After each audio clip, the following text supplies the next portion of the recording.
Buenas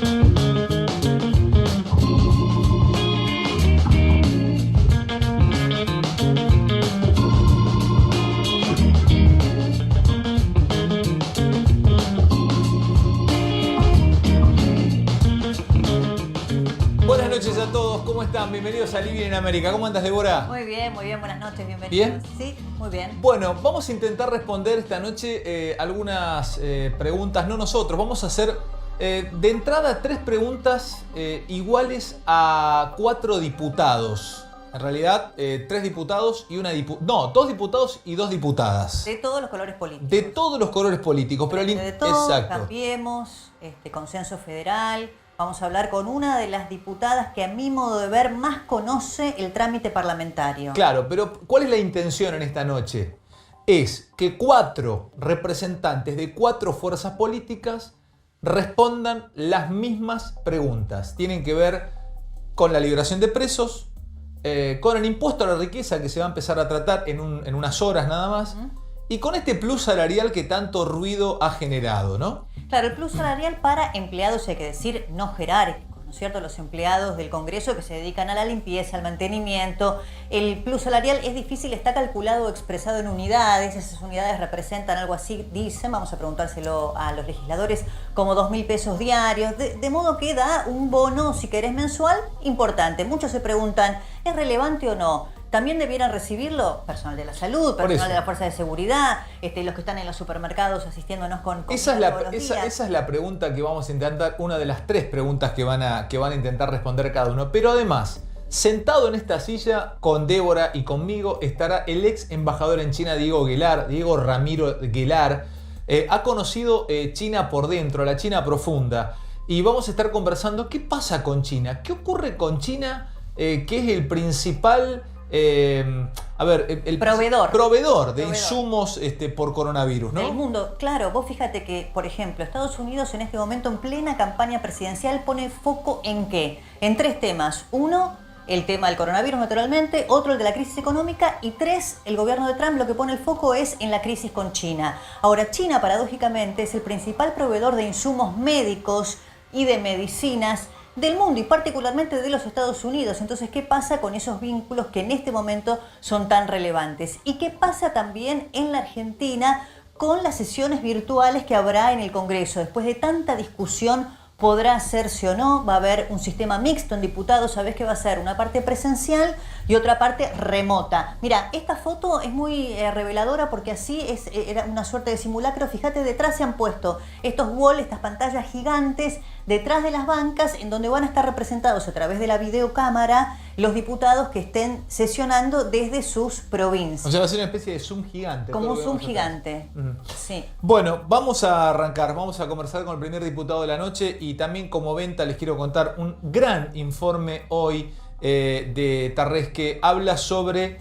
este es el primer programa que va a dar buenas noticias en lo económico. El primero, creo, de muchos, que hoy, cuando termines la noche, tal vez digas en tu casa, mira, qué bueno lo que nos están mostrando en Living en América Débora y Alejandro. ¿Los saludamos al doctor Juez? Sí, claro, un gusto saludarlo. ¿Cómo le va, Juez? Buenas noches. Hola señora, ¿cómo le va? ¿Cómo está usted? Muy bien, ¿cómo está usted? Bueno, gracias por estar aquí. Primero, estábamos planteando nosotros la posibilidad de que sesionen de manera remota y uno de los temas que se impone, porque hoy, otra vez en Buenos Aires y en muchos puntos del país, la gente se ha manifestado por el tema de las excarcelaciones o las salidas anticipadas o beneficios para delincuentes. ¿Cuál es su posición, juez? Si es un tema que depende estrictamente de la justicia, si el gobierno tiene que ver con esta decisión de los jueces o si hay una exacerbación mediática, digamos, como dicen algunos, de este tema.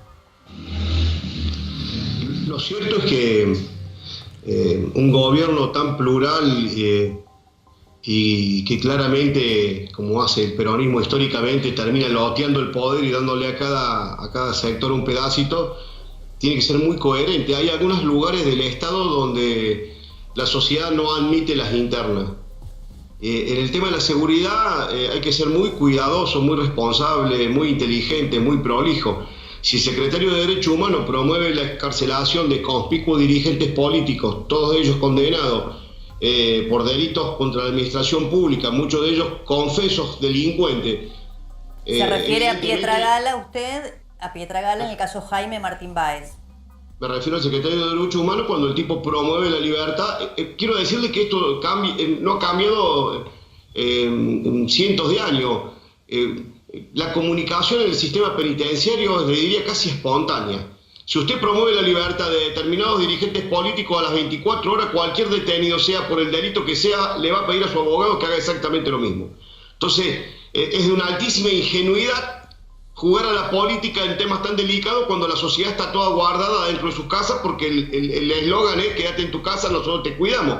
Pero si uno por la televisión lo ve a ustedes que nos están comunicando que recuperan la libertad, violadores, homicidas, delincuentes feroces, y uno está en la casa y dice no me están cuidando. Entonces no alcanza la explicación de la ministra de Justicia diciendo el Estado, el gobierno no tiene nada que ver con esto, porque la ministra dice una cosa, su secretario de Derechos Humanos dice otra. Y el tema, lo cierto y lo concreto, es que un juez, aprovechando la circunstancia de encontrarse solo manejando la Cámara de Casación, termina habilitando un recurso que permite que 2.300 delincuentes recuperen la libertad sin ningún tipo de control, sin cumplir con la ley de víctima. Ahora, Luis, te repregunto con lo de Débora y después pasamos a las otras dos también consultas, porque queremos que 3 colegas tuyos más respondan esto. Nos parece muy interesante que toda Argentina los escuche. Es una especie de apertura ya del Congreso para estar debatiendo, por lo menos para que el pueblo los escuche. Vos sabés que Alberto Fernández salió a tuitear a 2 manos y salieron a responder a 2 manos en cuanta nota podía, diciendo no es problema nuestro, es problema del Ejecutivo, nos interpretaron mal. Vos decís que se quisieron desligar del tema, pero diríamos que fue arquitectónico lo de Pietragala. Terminó abriendo el camino para que esto suceda. No, Ale, nos conocemos hace mucho tiempo, yo soy respetuoso. En este momento de pandemia le he puesto el hombro y lo voy a acompañar al presidente como debemos hacer todos, porque en situaciones de emergencia uno tiene que estar con la autoridad y darle a la autoridad la máxima la autoridad. Pero subyace en el peronismo, en la entraña del peronismo desde sus orígenes, y esta no es una apreciación gorila, una cosa que tiene que ver con los presos, toda una caracterización bastante compleja, una mezcla de ideas de creer que la pobreza genera delincuencia y que la delincuencia es producto del capital. Hay toda una discusión histórica. El presidente Fernández no lo ignora porque es un hombre de derecho, un hombre vinculado al derecho penal. También lo soy yo de hace 35 años que ejerzo el derecho penal, y en ese tema hay que ser muy cuidadoso.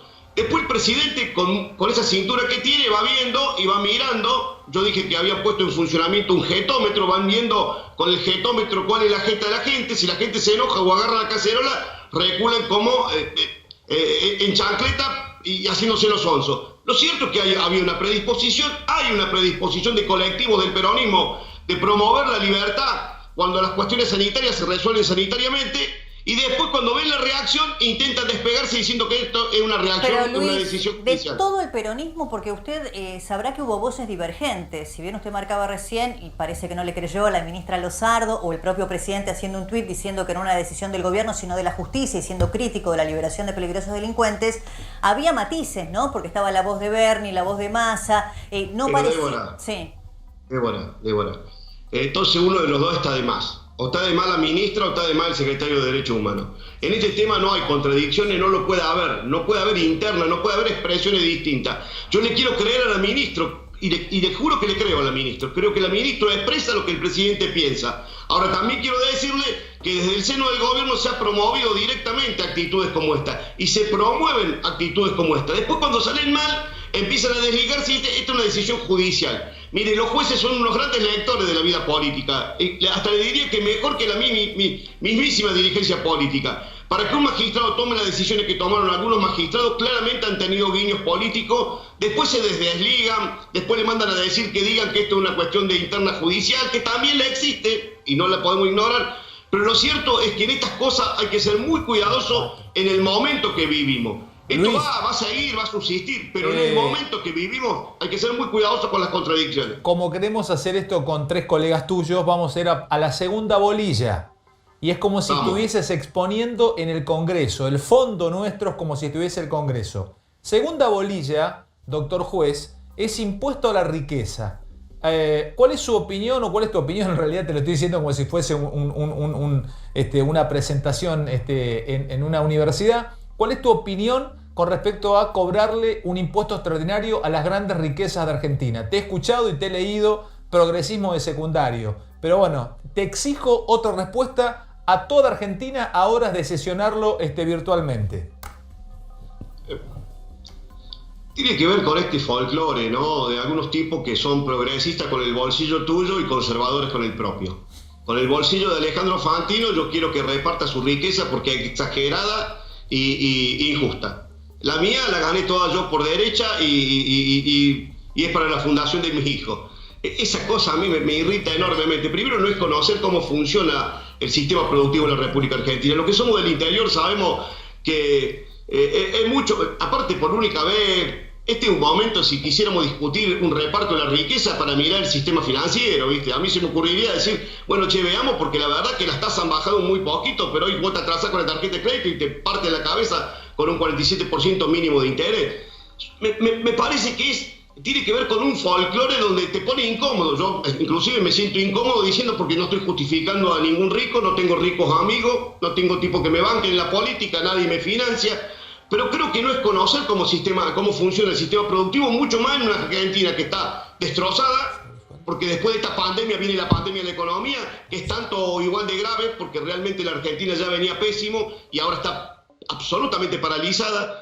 Creer que sacarle por única vez del bolsillo a un tipo, yo la verdad tendría otra idea mucho más artesanal, me pondría a pensar claramente cómo hacemos para generar un aparato productivo que de alguna manera pueda generar algún puesto de empleo que tenga la durabilidad no de un solo impuesto, que claramente va a ser, primero estamos hablando de un abstracto absoluto, Ale, te quiero decir vos como profe, me querés que te rinda la bolilla número 2 y te voy a decir, maestro, pero eso no estaba en el programa, porque todavía no tenemos un solo proyecto, son todos enunciados de algún dirigente que obviamente caminándose al nivel del progresismo lo tira y queda bien en el oído porque es el 1% de la población más rica, pero en definitiva me parece que es un trabajo poco serio que tiene más de marketing que de efectividad. A mí me gustaría que las grandes fortunas pudieran ayudar al presidente y lo pudieran rodear diciéndole, mira, vamos a armar un plan productivo porque la Argentina sinceramente está viviendo una situación de zozobra y se nos ocurre que con esta decisión, más lo que pueda hacer el Estado, más lo que pueda hacer el gobierno, más lo que pueda hacer la banca pública, más lo que pueda hacer la banca privada, nosotros le podemos dar a la gente que está desesperada. Ale, vos que sos del interior como yo, la gente está desesperada, el que tiene laburo no sabe si lo va a mantener. Déjame que Débora te haga la tercera pregunta porque si no nos vamos a quedar con queda claro cuál es la posición de juez que la va a llevar al recinto cuando se trate este tema y vamos a tener voces. Otras voces. Estoy grande, Débora, estoy grande para berretín en secundaria. Eso la verdad, en la época de mi militancia en la juventud. Nos está escuchando también Graciela Camaño, en un segundo vamos a estar con ella. Pero antes de despedirte, Luis, queremos preguntarte por esta suerte de plus salarial que se le dará a los trabajadores del Congreso, al personal, tengo entendido, de menor jerarquía, ¿no es cierto? Lo de los sueldos más bajos, limpieza, maestranza. ¿Cuál es tu posición? No son decisiones que tomamos nosotros, así como no tomamos, como yo como diputado, ni ninguno de los diputados que van a seguramente continuar en el uso de la palabra. Nosotros no convocamos las sesiones, nosotros no establecemos el día y hora de funcionamiento del Congreso, no es responsabilidad mía no estar sesionando en estos momentos y no me estoy sacando de arriba ninguna. Entonces no es responsabilidad mía ni ningún diputado tomar esta decisión administrativa que después se comunican horriblemente. Porque en definitiva, por lo que me he enterado, por lo que me contó el presidente de mi bancada, estamos hablando de una... Nadie ha cobrado 70.000 pesos, es mucho menos, creo que en el hipotético caso el que más cobró fueron 20.000 pesos y son la gente que está trabajando en el medio de la pandemia por algunas cuestiones. O sea, no te parece mal, no te parece inadecuado. No, porque lo lleva un trabajador que debe ganar, son 20.000 pesos, pero la verdad, la explicación la tiene que dar el presidente del cuerpo, no soy yo quien tomó estas determinaciones. Y hay que hacerla siempre a toda luz del día, porque hoy hay mucha susceptibilidad, entonces cualquier decisión que se tome tiene que ser claramente comunicada, pero la verdad... Se la va a llevar un trabajador, no se la va a llevar un director ni un diputado, que ahí sí Luis, pondría el grito del cielo. Te mandamos un saludo, gracias por este rato. Un gusto grande, gracias a verlo y a cuidarse. Suerte, hasta luego. ¿Me permitís o querés presentarla por favor a Camaño? Sí, claro, yo decía que una de las mujeres de las diputadas que más conoce de trámite parlamentario, del funcionamiento del Congreso... Pero es interesante lo que estamos intentando hoy desde Living Debbie, porque estamos intentando que 4 diputados, que ya se logró con el primero, respondan las mismas 3 preguntas. Claro. Entonces está bueno, porque tenemos una mirada general de qué piensan. Es como una... Como en el recinto. Es como una especie de precesión. Claro, como en el recinto que Claro. se tratan temas este sobre tablas. Exacto. El de, por ejemplo, el del plus salarial sería como el tema sobre tablas. Ese que no estaba en el temario, pero se lo metemos igual de última pregunta. Así que le damos tiempo a Graciela para que la piense. Graciela Camaña, ¿cómo estás? Buenas noches, gracias por estar ahí unos minutos con nosotros. ¿Qué tal? Buenas noches, ¿cómo les va? Muy bien, muy bien. Bueno, comenzábamos hablando con Alejandro y con Juez respecto del tema de las excarcelaciones. Muchos miembros de la justicia me dicen, no digas, Débora, excarcelaciones porque son prisiones domiciliarias, pero yo digo, si no hay tobillera, si no hay control ninguno, porque el patronato de liberados no funciona y están en la casa, para mí son excarcelaciones. Pero bueno, prisiones domiciliarias, ¿cuál es tu posición, Graciela? Yo creo que se hicieron mal las cosas. Creo que nosotros tenemos un problema evidente en el servicio penitenciario. De hecho, el servicio penitenciario tiene declarada la emergencia desde el gobierno de Macri. Y yo diría que de mucho antes también. Creo que además, bueno, están saliendo ahora las inconstitucionalidades. Hay jueces que están reculando en chancleta con las decisiones que tomaron. Bueno, recién se conoció una, con Alejandro estábamos comentando, el juez Bru de Bahía Blanca, si no me equivoco, que excarceló un violador que había violado a una chica de 17 años, lo acaba de decir que debe volver a prisión. Le habían pedido juicio político y bueno, cambió de decisión, ¿no? Esto es demostrativo de que se hicieron mal las cosas.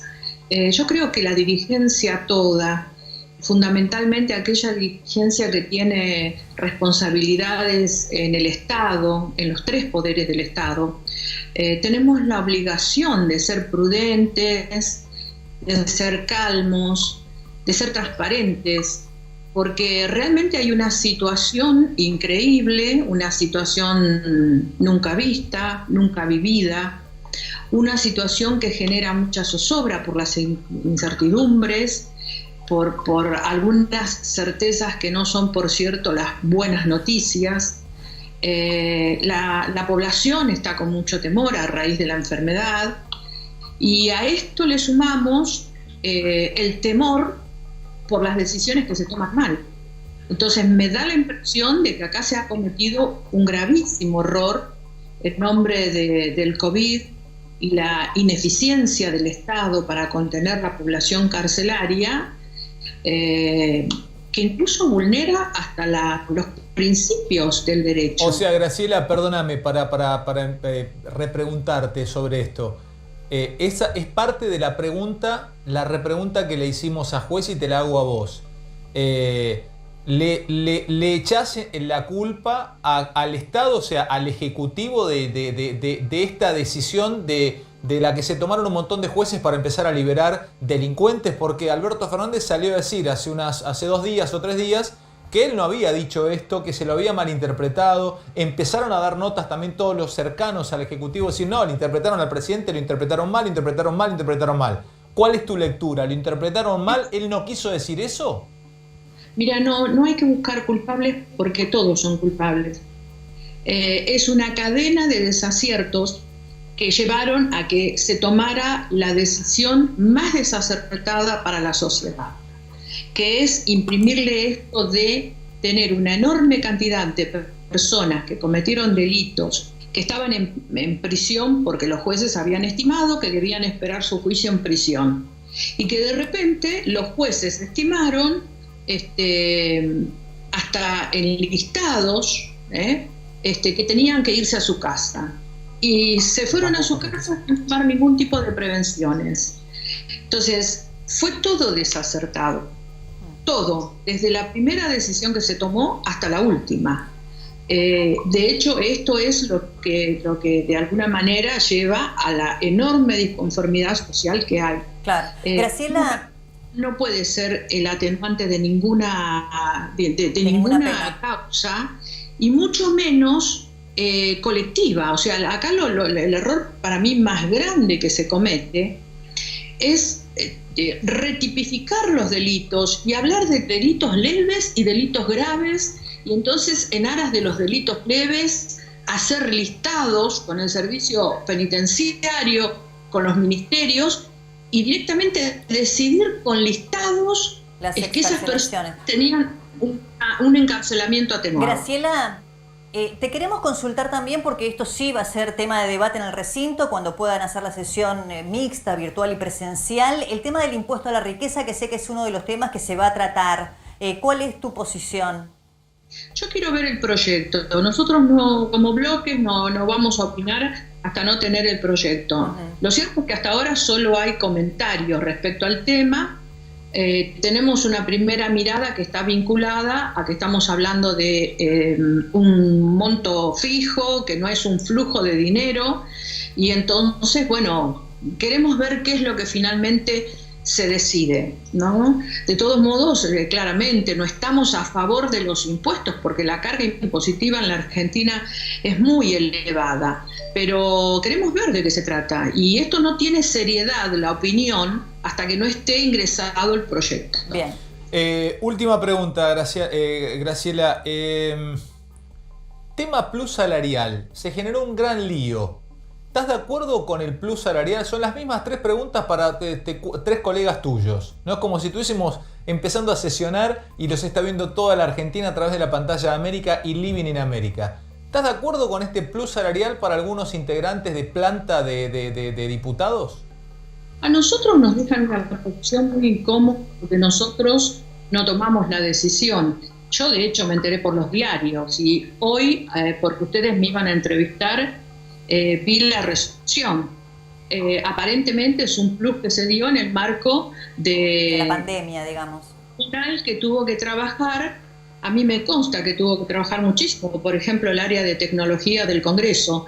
De todos modos, me parece que ahí quizás faltó un poco de prudencia en el sentido de, qué sé yo, equiparar el reconocimiento al reconocimiento que tienen los médicos, claro, porque da la impresión de que esa es la vara. Yo creo que hay una vara ética hoy en la Argentina muy, muy marcada, que es todo el personal de los servicios de salud de la Argentina, que están exponiendo sus vidas, son los que están en la trinchera y casi sin balas. Entonces todo lo que hacemos desde la política tiene que tener una mirada que esté muy vinculada a la ética del servicio sanitario que tenemos en la Argentina, ¿no? Quizás por ahí faltó tener una vara o una mirada en ese sentido. Ahora, lo que sí queda claro que no se trata ni del personal político de la Cámara, no son los funcionarios allegados a los diputados quienes van a cobrar esto, son los empleados que se llaman permanentes de la casa, tengo entendido y espero que así sea además, que no están vinculados a los diputados, sino es el personal que ha estado trabajando durante este tiempo. Graciela, te mandamos un saludo muy afectuoso y gracias por este rato, muy amable. A ustedes, buenas noches. Gracias, bueno, desde hace mucho tiempo pasa a ser y la verdad, gran idea de producción de nuestros compañeros de Corner. Es un inicio muy interesante de programa de envío, porque a horas de que del Palacio Legislativo comience a funcionar de nuevo. Enhorabuena. Pero verdad, a horas que esto ocurra, damos un inicio de domingo con 4 diputados respondiendo las 3 mismas preguntas. No hay lugar para otra pregunta. Entonces son 4 diputados diferentes y tocan cada uno los mismos 3 temas. Estamos hablando de impuesto a la riqueza, liberación de presos y plus salarial para algunos integrantes de diputados o en realidad del Congreso. Sí. ¿Y sabes por qué me parece muy interesante? Además, porque es muy relevante que nuestros representantes, diputados y senadores comiencen a trabajar, que sus voces también empiecen a estar en la discusión pública. Por eso traerlos esta noche acá, porque es muy tentadora la suma del poder público en estos tiempos de pandemia, ¿no es cierto? Y tener a los 3 poderes trabajando de manera independiente como corresponde es lo que todos esperamos. Y el Congreso cerrado no son buenas noticias. Ya es interesante lo que nos acaba de dejar Camaño, por ejemplo, que pone una vara ética sobre lo que gana un médico con respecto a lo que podría ser un plus salarial en otros ámbitos políticos. Vamos a saludar ahora a un diputado de la oposición del gobierno, que es Cristian Ritondo. Así que lo saludamos a Cristian. ¿Cómo estás, Cristian? Buenas noches. Hola, ¿qué tal? Buenas noches. Vamos rápidamente ¿cómo andás, Cristian? A la primera pregunta. ¿Qué postura tenés vos? ¿Qué postura tienen tus compañeros? No sé si es tuya o tiene tu bloque sobre la liberación de presos en Argentina. La postura creo que me la imagino, pero va una repregunta. y ¿es culpa que esto se haya instalado de esta manera de una mala comunicación del Ejecutivo, de Alberto Fernández y de su gente? ¿O realmente...? No, yo creo... A ver, vamos por parte. Luis Juez, que de mi bloque anticipaba lo que pensamos todos, ¿no? Yo creo que los reclusos deben tener un sistema sanitario que los proteja, pero primero y principal, las víctimas de los delitos que cometieron esos reclusos deben tener las garantías y el derecho de que permanezcan tras la reja. Cuando un delincuente sale de esta forma, le da terror a la sociedad. Y la verdad que vivimos con mucho miedo, como decía Graciela, el miedo a la enfermedad, a perder el trabajo, a no cobrar el sueldo, a ser despedidos. Y cuando este es un miedo más, y me parece que esto, yo escuché dos voces solamente fuertes, después de que hubo una expresión muy amplia de la sociedad, aparecieron otras, pero yo la verdad escuché a Sergio Massa y a Sergio Berni, fueron las dos únicas voces del oficialismo que se plantearon en contra. Y yo lo que vi hasta ese momento era hasta un aliento. ¿No te alcanzó, perdóname, no te alcanzó la respuesta tuitera de Alberto Fernández dando a entender que él no había querido decir lo que muchos interpretaron? Pero yo no es un momento para tener discusiones de alta política, me parece que el presidente lo expresa por todo el Ejecutivo.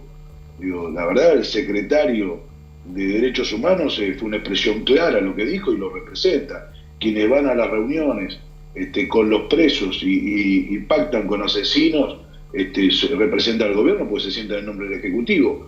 Si no expresan lo que expresa el presidente, bueno, no sé qué hacen en el Ejecutivo, lo decía muy bien Luis Juez. Ahora, Cristian, a ver, tu caso tiene una particularidad, que además de ser diputado de Cambiemos Ahora, fuiste ministro de Seguridad de la provincia de Buenos Aires, de modo que conocés muy bien este tema. Y te escuché decir algo así como que estas liberaciones que se están produciendo, reitero, me hago cargo de decir liberaciones, muchos te dicen de sí que son prisiones domiciliarias, para mí son excarcelaciones porque no tienen ningún control. Una jueza dijo que en un solo día había firmado más excarcelaciones que todo el 2018. Claro, lo que te quiero preguntar es si vos crees que después de la pandemia, digamos, con todos estos peligrosos delincuentes en sus casas, va a haber más delincuencia, si va a crecer el delito. No me cabe la menor duda. No me cabe la menor duda. Va a tener que trabajar mucho más la fuerza de seguridad, la policía, el esfuerzo de los ministerios de seguridad, porque seguramente va a crecer. Con 2.600 delincuentes más en la calle que salen antes de salir, total no pasa nada. Me parece que el ejemplo es el peor del mundo.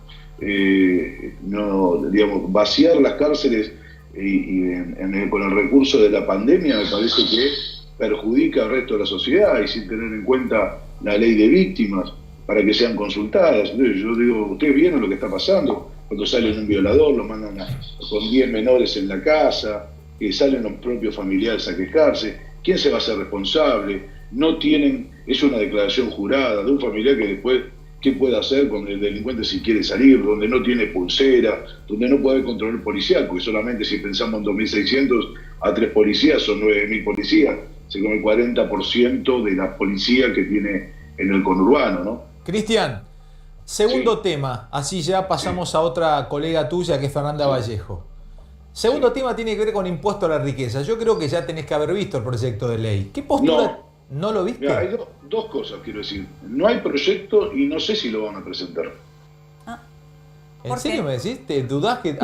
Porque yo creo que hay dos visiones dentro del gobierno. Ahora Vallejo nos va a decir, porque es una de las autoras. Yo creo que en el momento que se está extendiendo la pandemia también entienden que para recuperar la economía, todos aquellos los que más tienen van a tener que hacer un esfuerzo enorme para recuperar la economía del país. Y me parece que pegar un impuestazo no tiene sentido. Nosotros adelantamos, en general, nosotros no estamos de acuerdo en poner impuestos, al contrario, creo que hay que ir para donde va el mundo, donde se flexibiliza, donde se trata de recortar y se hace un plan que tenga en cuenta la inversión, la producción y el mantenimiento de la fuente de trabajo. Hay que entender que ustedes vieron lo que está pasando en el mundo, la caída de la fuente de trabajo, el trabajo formal en el mundo es gigante, entonces me parece que pensando en esto, por suerte la Argentina ve lo que pasa en otros lados y puede articular y puede pensar, y me parece que pensar que con un impuesto que es pan para hoy y hambre para mañana, yo adelanto eso, pero la verdad que estoy hablando sobre algo que no vi, no sé lo que es, cuánto Bien, es, ni a dónde bien. es, ni a quién es. Pero yo adelantaría que no sé si lo van a presentar. Bueno, ahí Fernanda Me parece Vallejo que- ya me nos parece- está escuchando y seguro pero- lo va a contestar en un pero segundo. para no mezclarlo, porque esto es lo que nos gusta, ¿no? Que cada uno tenga su minuto o su tiempo y lo pueda expresar y se pueda expresar libremente. ¿Me dejás la última con Cristian? Sí, Arrancás claro, con Fernanda claro. vos. Cristian, la última tiene que ver con el plus salarial. Sí. Para muchos malentendido, pero bueno, para otros, por ejemplo, Graciela Camaño acaba de decir, vara ética, lo que ganan los médicos o el personal de salud, no sé si lo hubiese comunicado de esa manera, el plus salarial, que no son 70 lucas, Sí, es cierto. pero es. No son 70 lucas ni son 35 lucas, es mucho menos, es para personal. La decisión, por supuesto, lo toma quien está administrando la casa y no tiene por qué consultarnos nosotros los diputados, él tiene esa responsabilidad. Pero lo ha hecho sobre 141 trabajadores que son de distintos, entre ellos aquellos que mantienen el sistema y están haciendo el sistema nuevo, pero son los de seguridad, son los que menos ganan. Y la verdad que el gasto total de la Cámara por esos 141 durante el mes y medio de pandemia, se le ha pagado un plus en días que son inhábiles, en Semana Santa, en días que ustedes saben que no se trabajaron y que fueron más allá de la pandemia y se le dio un plus. Es una decisión de la Cámara y me parece que lo único que debe desmitificar no es para gente que tenga que ver con la política, no es para directores de la Cámara, no es para funcionarios, es para los que menos ganan. Y así está establecido en la resolución. Y también establecido cuál es el monto. Y el monto, cuando uno ve cuánto es la resolución y cuánto es la cantidad de personal, se puede dar cuenta que nadie ha cobrado de ese plus durante, no un mes, durante los 40 y pico días que va, más de 19.000, 18.000 pesos. Entonces, me parece que se desvirtuó, yo creo que puede estar mal presentada, pero digo, es del personal, acá no tiene que ver los diputados, acá no tiene que ver los asesores, acá no tiene que ver los directores. Entonces, me parece que acá son trabajadores que trabajan más horas de las comunes, que es el servicio de limpieza, que es el servicio de seguridad, más horas de las comunes, en época donde se podrían quedar en la casa y vienen a trabajar a la Cámara de Diputados porque son personal como Está claro, no es para los diputados. Te mandamos un saludo, gracias Cristian, Gracias. Muy amable, No, muchas gracias. gracias. Muy interesante. Si no, después no le retiran ni la tacita de café. Por eso dicen, Exacto.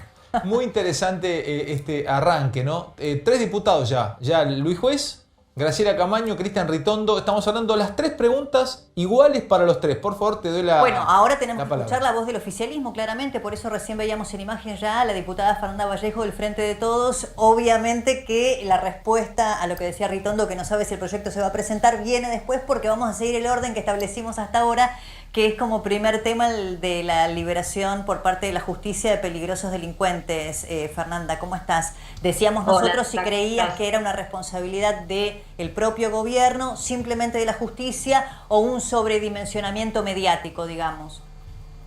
Mira, hemos visto, se ha hablado no solamente en la Argentina, en todo el mundo, mucho de la infodemia, ¿no? En el marco de esta tremenda crisis del coronavirus que nos toca atravesar, y sin dudas algo de todo eso ha habido en este caso. La verdad es que vos lo decías, afortunadamente vivimos en un Estado de Derecho en la Argentina, donde existe división de poderes. Hay 3 poderes en el Estado, uno es el que yo integro, junto con el resto de los diputados que hablaron antes que yo, legislativo, el otro es el ejecutivo y el tercero es el judicial. Lo relativo a la privación de la libertad de las personas como a su liberación está dentro de las competencias del tercer poder, que es el judicial, y por lo tanto no es decisión ni del Congreso ni del Poder Ejecutivo, es decir, ni del gobierno de Alberto Fernández, decidir sobre la liberación de personas detenidas. Es cierto que venimos de un periodo donde la injerencia del Ejecutivo sobre el judicial existió, y es posible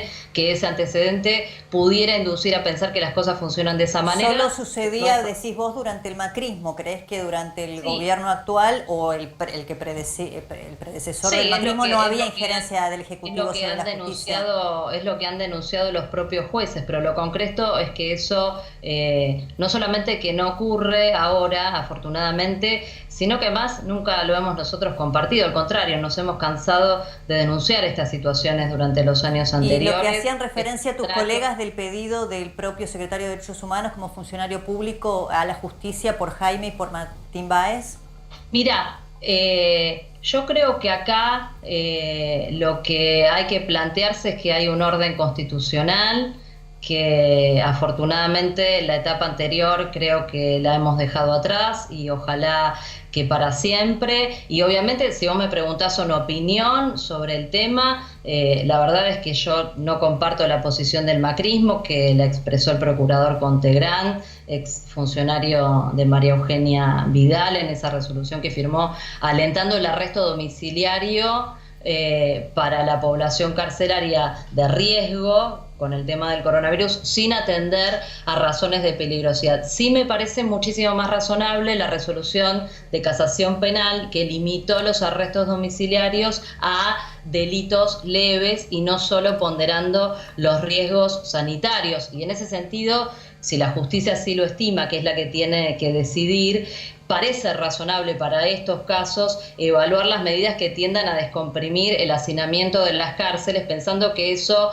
puede contribuir a reducir el riesgo de contagio, que es una cuestión sanitaria y de cuidado de la salud del conjunto de la población, no solo de los que se encuentran detenidos. ¿Por qué? Porque naturalmente si se produce un brote en las cárceles, eso implicaría mayor presión sobre el sistema de salud, que le restaría capacidad de respuesta y debilitaría en definitiva el esfuerzo, enorme esfuerzo que venimos haciendo todos los argentinos para mantener contenida la propagación del virus y evitar en definitiva que la capacidad de respuesta del sistema se vea desbordada, para que esté en condiciones de darle atención plena a todo ciudadano que requiera cuidados especiales en caso de contagio, ¿no? Fernanda, Ale, ¿cómo andas? Tanto tiempo, un gusto saludarte. Hola, Ale. Bien, Igual. paso al tema, de verdad estoy acá ansioso quiero escuchar tu respuesta.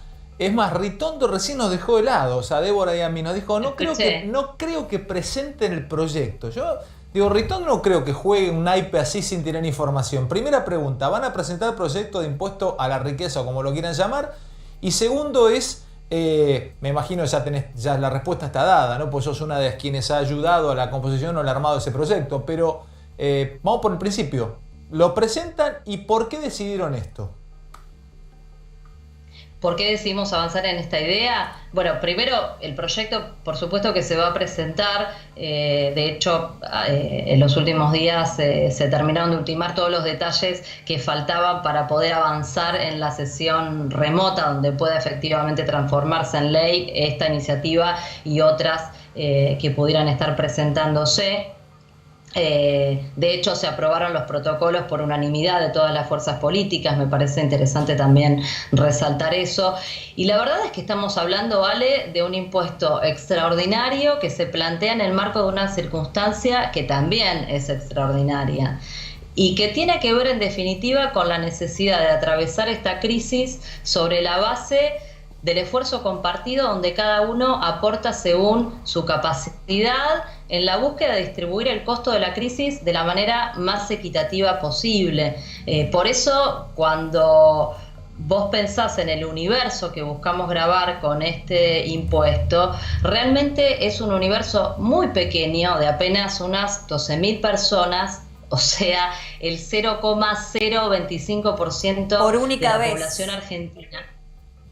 Por única vez. Los pregunto porque los impuestos de emergencia a veces llegan en la Argentina y se quedan por décadas, ¿no? Pienso en el impuesto al cheque. Estamos hablando de un impuesto por única vez que grava a las grandes fortunas, que es el 0,025% de la población argentina, y que es un sector, que es un universo de personas que realmente tienen una posición privilegiada en relación con el resto. Pensemos que en los últimos 4 años la brecha de ingresos entre el 10% más rico y el 10% más pobre trepó de 16 a 21 veces. Quiere decir que el 10% más rico se pudo apropiar, gracias a las políticas del gobierno anterior, de una mayor porción del ingreso nacional. Y dentro de ese universo, los que más ganaron son los que están dentro del 1% más rico. Ese 1% se queda con más del 15% del ingreso nacional. Eso es 10 veces más que lo que se reparten todos los argentinos que están dentro del 10% más pobre, que solo participan del 1,5% del ingreso. O sea, 45.000 personas se apropian de una porción que es 10 veces superior a la que se tienen que repartir entre 4 Ahora, millones y medio Fernanda, déjame, voy a poner la cabeza yo dentro del león porque, A ver, también para que esto tenga un poco más de picor, como dicen allá en mi barrio. ¿Sabes con qué te podrían contraatacar esto desde los grandes medios o desde muchos lugares? Que es que esta gente es la que va a ser el motor de salida para la economía cuando esto pase. Y que si les pones el pie sobre la cabeza, es muy factible que digan basta, basta y basta. Es como que si se te enoja ese establishment, son turbinas más en menor funcionamiento para sacar de nuevo el avión a volar. Bueno, a ver, primera aclaración. Este impuesto no es un impuesto que recae sobre las empresas, sobre las personas jurídicas, recae sobre las fortunas personales. Y otra cosa, vamos a los datos de la realidad, porque es lo que dice la teoría económica, es lo que demuestra la evidencia empírica y es lo que corrobora la experiencia argentina. Durante los 4 años anteriores, ustedes recordarán, hubo reformas regresivas, los impuestos sobre las riquezas, el impuesto a los bienes personales particularmente, que es el que grava regularmente a las riquezas en la Argentina, fue recortado, es decir, los ricos pagaron durante esos 4 años cada vez menos impuestos. De hecho, la tasa de bienes personales medidos sobre la recaudación total cayó durante el gobierno de Macri prácticamente un 50%.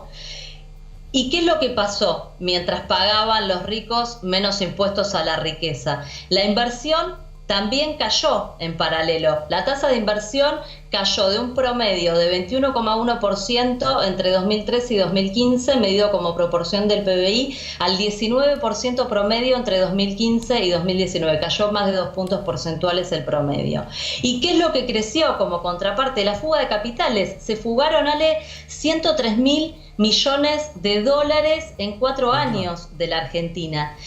Y te digo que además es peor, porque cuando cotejamos los datos de la contabilidad nacional con los registros de la AFIP, encontramos que el 70% de los activos que los argentinos más ricos mantienen en el exterior ni siquiera están declarados. Fernanda, este proyecto, bueno, entiendo, es el que van a presentar en el recinto. Y para despedirte queremos simplemente una línea, te pedimos la mayor brevedad posible, lo mismo que le preguntamos a tus colegas sobre el plus salarial para trabajadores del Congreso. Lo primero que hay que decir sobre el plus salarial famoso es que, por supuesto, ya se dijo, es mentira, sí, que son 70.000 pesos. La verdad es que el trabajador que más cobra, ¿sabes cuánto cobra? No. 11.500 pesos por trabajar sábados, domingos, feriados en medio de la pandemia, arriesgándose.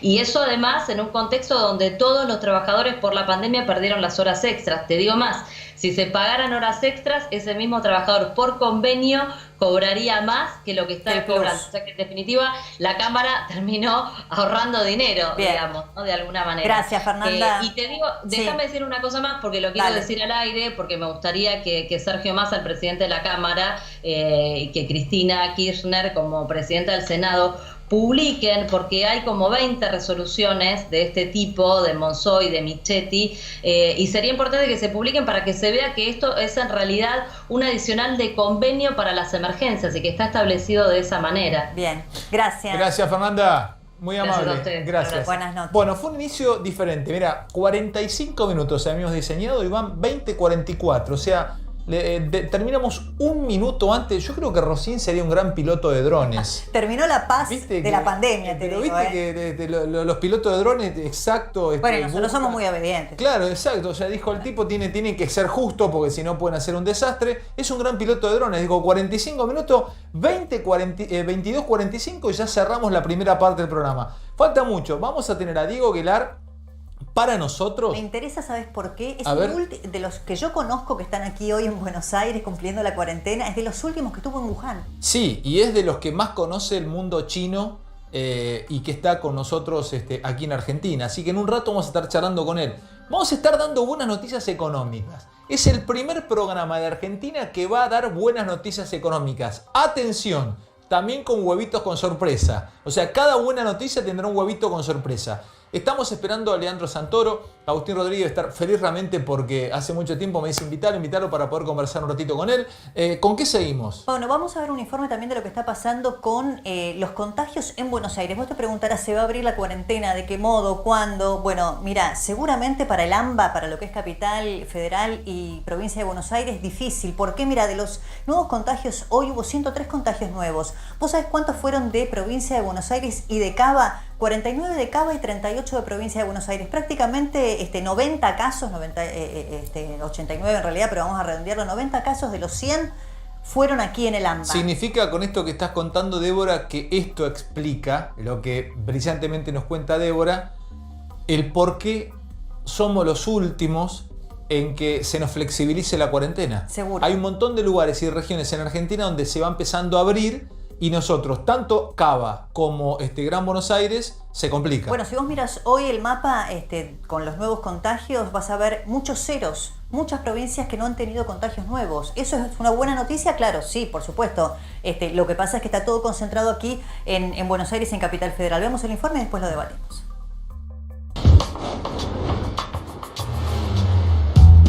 Bueno, es fundamental que los porteños sigamos respetando la cuarentena, específicamente para que el virus no se propague y poder garantizar la seguridad de todas las personas. Estamos esperando el pico de la pandemia para la primera semana de junio, así que yo vuelvo a sostener y pedirle a todos los porteños que nos quedemos adentro de nuestras casas, y lo que sí espero es que el día que volvamos mucho más conscientes del cuidado hacia los otros. Y sí, dado por la población que tenemos, sí, va a ser difícil y extenso, una cosa larga, sí, de mucha data, sí, va a ser un año inolvidable, lamentablemente. Yo creo que los porteños van a ser uno de los más difíciles de recuperar la normalidad porque son difíciles de adaptarse al cambio, son difíciles de obedecer ciertas normas de convivencia. Yo creo que los porteños vamos a ser los últimos a recuperar porque veo mucha gente en la calle, muchas personas que todavía no usan el tapaboca y puede haber el contagio de persona a persona. Lo que sí podemos ir viendo que en aquellos lugares en donde no es posible garantizar el aislamiento o que las condiciones de vivienda son distintas,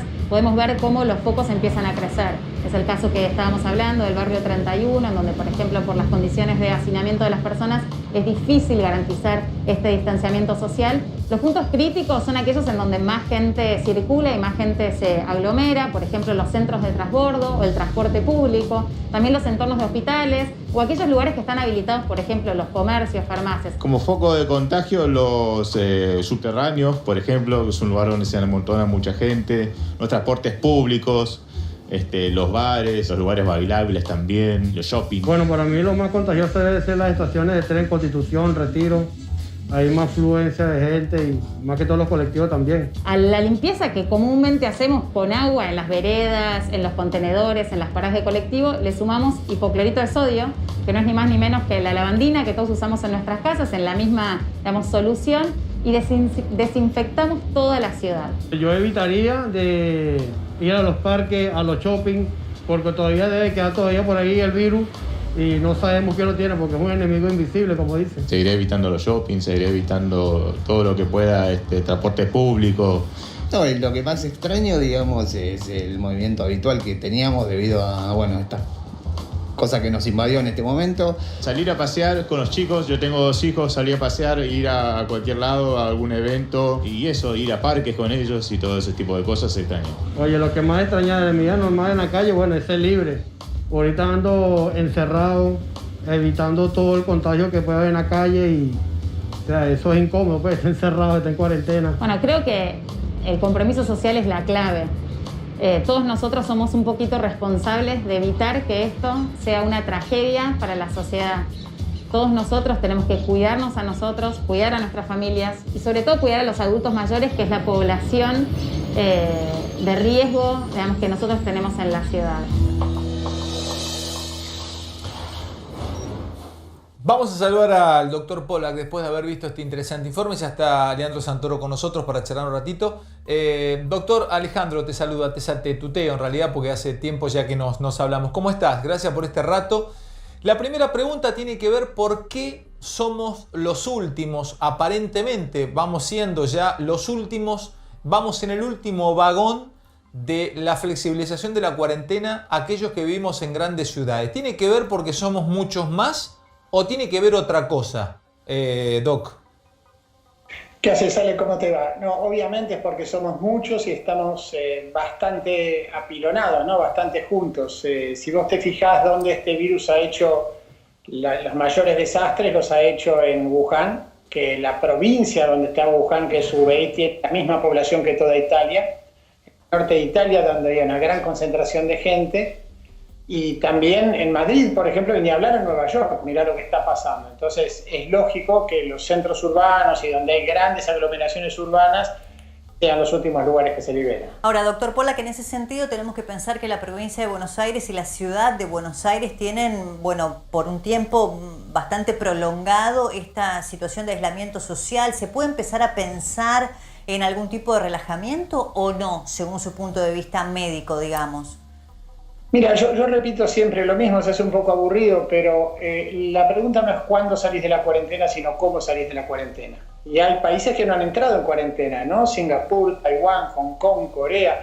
Hay un montón de países que teniendo una estrategia de aislamiento social, en el sentido de tener separación interpersonal y un montón de mediciones, pudieron no entrar en cuarentena. Nosotros tuvimos que entrar en cuarentena, nosotros esto nunca nos había pasado, en los países orientales sí, entonces tenían un plan anterior, habían experimentado algo como nos está tocando a nosotros ahora, pero bueno, la manera de salir es planeando cómo salir, y planeando no es solamente una expresión de deseos, sino es saber exactamente qué haces con un tipo que es contagioso. Escuché un par de personas que hablaban muy inteligentemente, ¿no? De chequear Retiro, Constitución, los centros de alta aglomeración de gente, los subtes, no permitir la entrada de gente contagiosa a esos lugares, cuidar los aeropuertos, cuidar el tráfico obviamente internacional. Hoy fuera de los argentinos que regresan me parece impensable, y proteger a las personas mayores, pero también pensar en las personas mayores, porque proteger a las personas mayores va más allá de que las personas mayores estén adentro hasta el año que viene. Va en generar espacios protegidos para que puedan circular, en prohibir, por ejemplo, parques y plazas, yo lo digo siempre,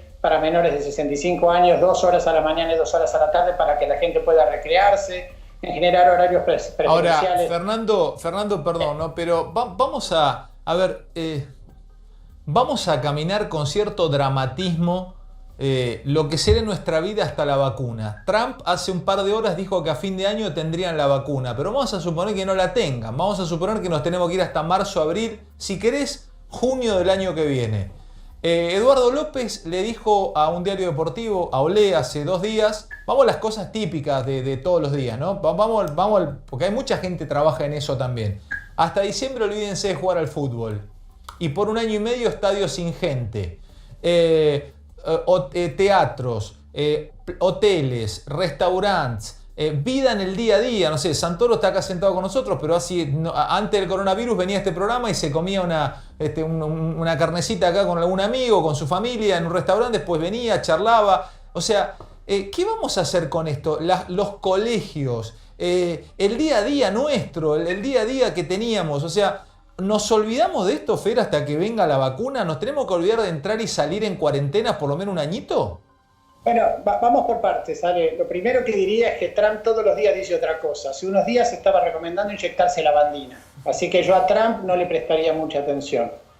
Lo segundo que diría es que es una suerte para ustedes que no haya partidos hasta fin de año, porque Gallardo sigue dirigiendo a River. Sí, bueno, está bien, pero digo, mi duda es, no sé si la palabra es miedo, mi angustia, ese es el término, mi angustia es el día a día, Fer, es el día a día psiquiátrico de la gente, de la población del que nos está viendo, ya no solo una cuestión de laburo o económica, es una cuestión de vida. O sea, porque vimos que en España salieron a la calle, pero después volvieron a entrar, y vemos que Wuhan dijo que ya, bueno, en China no se sabe muy bien el tema de las cifras. Contame de la vida, Fernando, ¿qué va a pasar con nuestra vida hasta que llegue la vacuna? Bueno, yo te voy a decir lo que yo pienso, y es siempre que podamos entender que es solamente lo que yo pienso. Dale. Porque a mí me gusta muy cuidadoso. Yo creo que hoy estamos entrando a un lugar donde, ¿viste cuando vos estás arriba de un avión y hay un montón de turbulencia, ¿no? Un montón de turbulencia y de repente empieza a aflojar la turbulencia.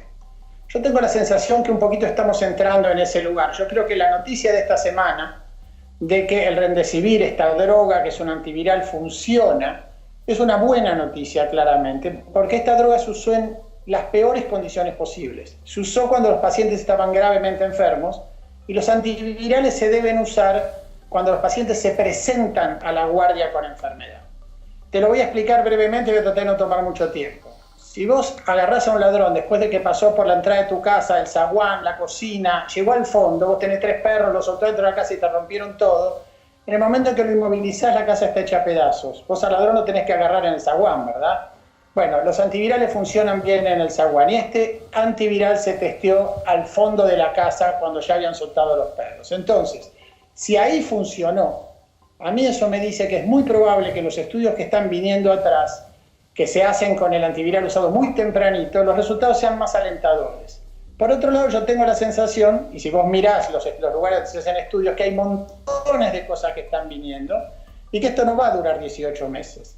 Hay una vacuna inglesa que va a tener resultados para fin de septiembre, así que en unos meses más tarde, si eso funciona y hay buenas razones para creer por lo menos que merece mucha atención, esto podría llegar a haber una vacuna. Y después hay otros estudios con plasma de convaleciente y otros temas. Entonces, acá esto lo parás de 2 maneras. O con una vacuna que haga que estemos todos protegidos, de 2 maneras sensibles. Lo podés parar de una tercera, que se infecte todo el mundo. Yo, administrar esa idea, me parece que se paga en muerte, no me parece muy lógica. Quiero decirte una cosa, nunca estuve tan feliz entrevistando a un hincha de River como esta noche a vos. En serio, más allá de que esto se dé o no se dé, ¿sabés lo que lograste? Depositaste un poquito de esperanza, creo que tanto en mi alma como en la de todos los que están viendo la tele, Fer. Porque son todas bombas, todo palo. Y no sé, pase o no pase, pero ya al menos me voy a dormir un poco más feliz, Fernando. Bueno, a mí me alegra que vos digas pase o no pase, porque la otra cosa que ha sucedido con la pandemia es una proliferación de irresponsables en el mundo que dicen todos los días que va a haber una nueva cura, como fue ese francés que habló de la hidroxicloroquina, y cuando Trump hace declaraciones sobre ponerse al sol, inyectarse cosas, pero es verdad que esta droga funcionó, eso es cierto. Entonces, ese virus que iba a mutar para distintos lados y nunca lo íbamos a poder contener, que no dejaba defensas y que era intratable, pues ni muta para todos lados, deja defensa, sale, porque hay más de 1 millón de infectados en el mundo que se hospitalizaron y ninguno se hospitalizó 2 veces. Así que si alguien se hospitaliza, perfectamente se podría volver a infectar y hospitalizar. Evidentemente eso no sucede comúnmente. Este virus genera defensas, una vez que, uno adquiere defensas para protegerse de una reinfección.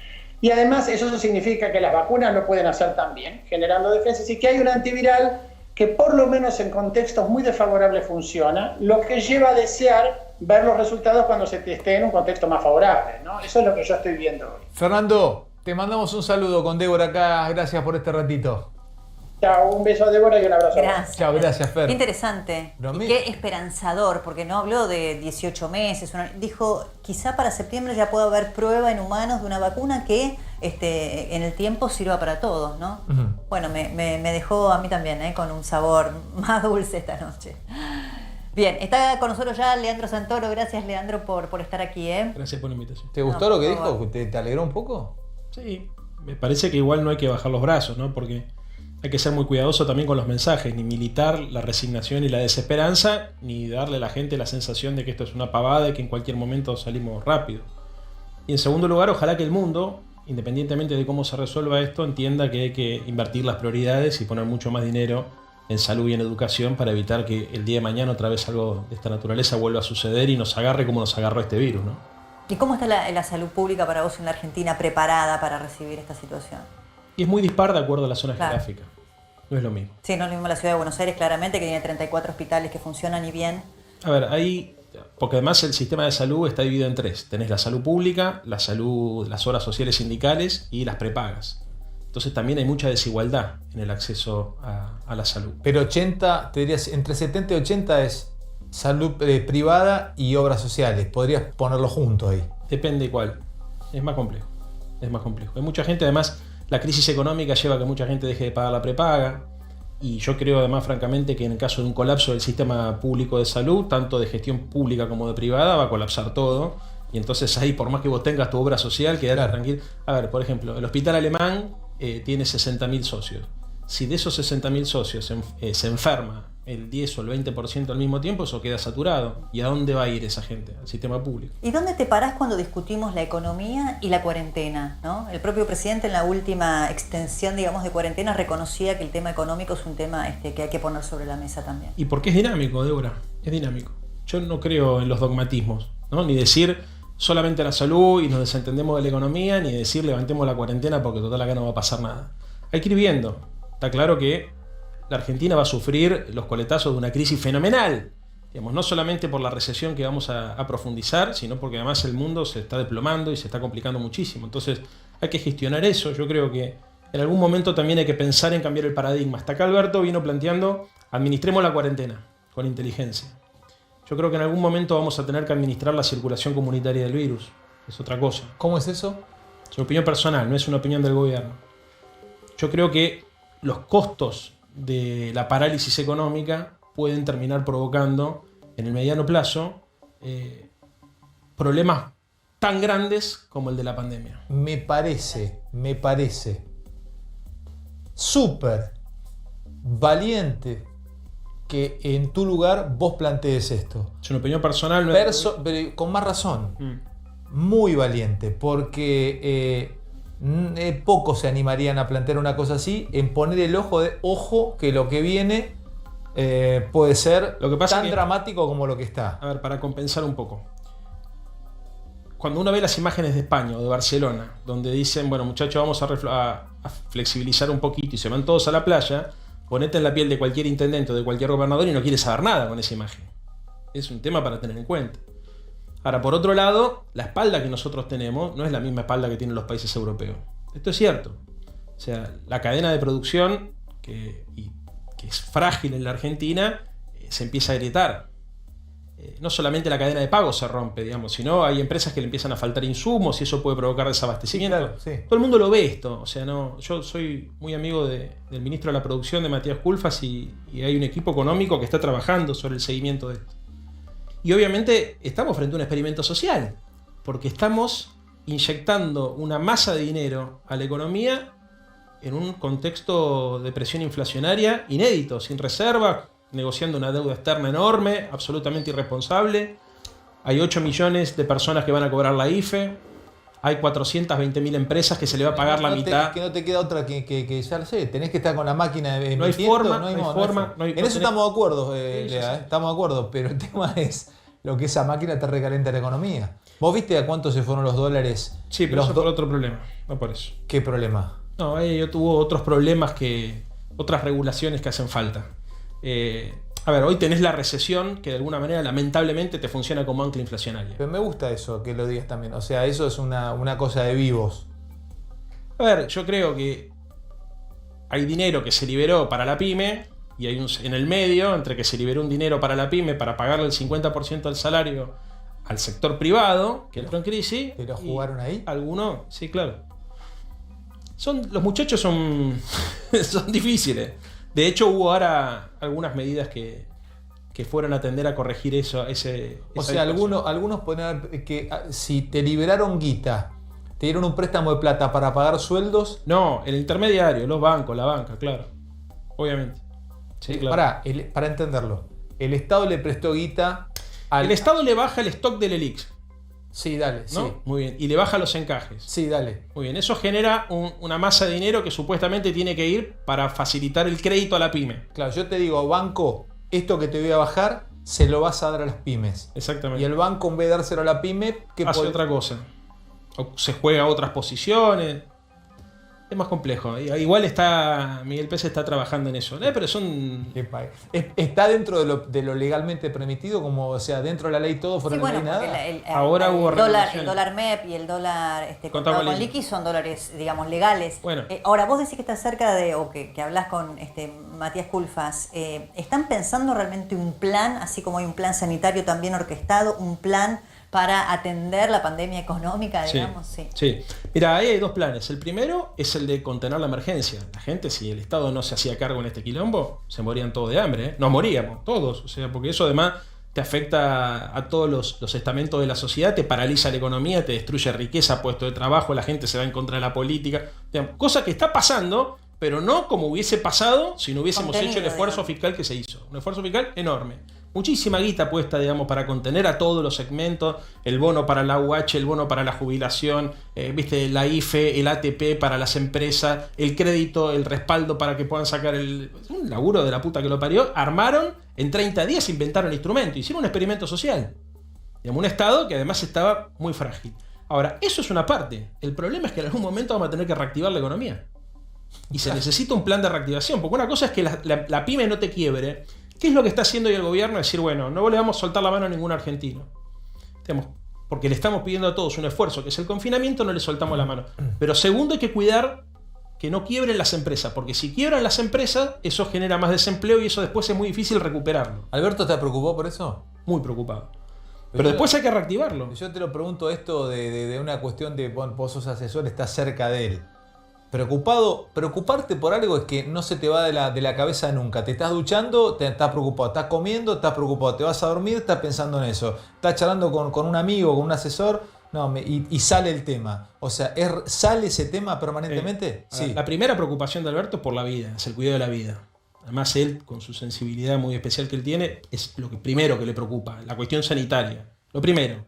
Lo dijo 20 veces, yo entiendo, la riqueza se destruye y se puede recuperar, el PBI se cae y después se recupera, la vida que perdemos, no. Primera definición que marcó una diferencia con otros gobernantes de la región, mucha. Segundo, todos sabemos, no sé si será en 18 meses o en 6, como decía recién Pollack, pero que en algún momento esto va a terminar y la vida continúa. Y acá, viste, vas a tener... Nosotros arrancamos ya con lo que se llama las comorbilidades, viste, de la enfermedad. 16 millones de pobres ya tenía la Argentina antes del coronavirus, ya tenía inflación del 50%, ya tenía desempleo, entonces ya tenía recesión. Ese es el problema. Sí, bueno, por eso. Culfas está... Yo soy muy amigo de él, lo quiero además, pero está pensando en esto justamente, porque acá hay que armar toda la cadena.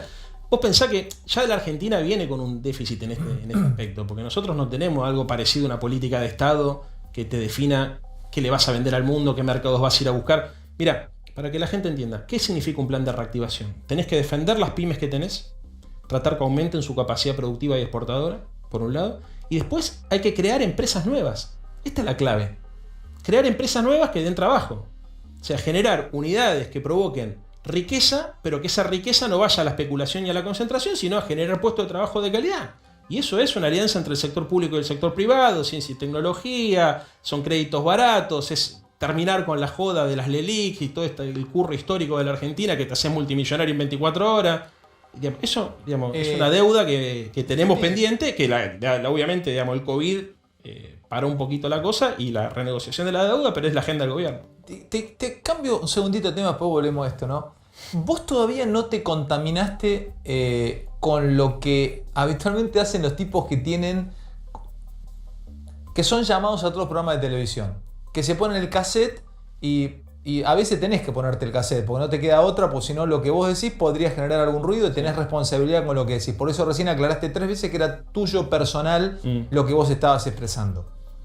Pero en esto por ahí seguramente me vas a contestar lo que realmente es y sabiendo que los cacerolazos de las 8 de la noche, Alberto Fernández, ¿los escucha con su oído? O sea, ¿estaba trabajando el presidente en Olivos o estaba en Casa Rosada o estaba en su casa y escuchó el cacerolazo?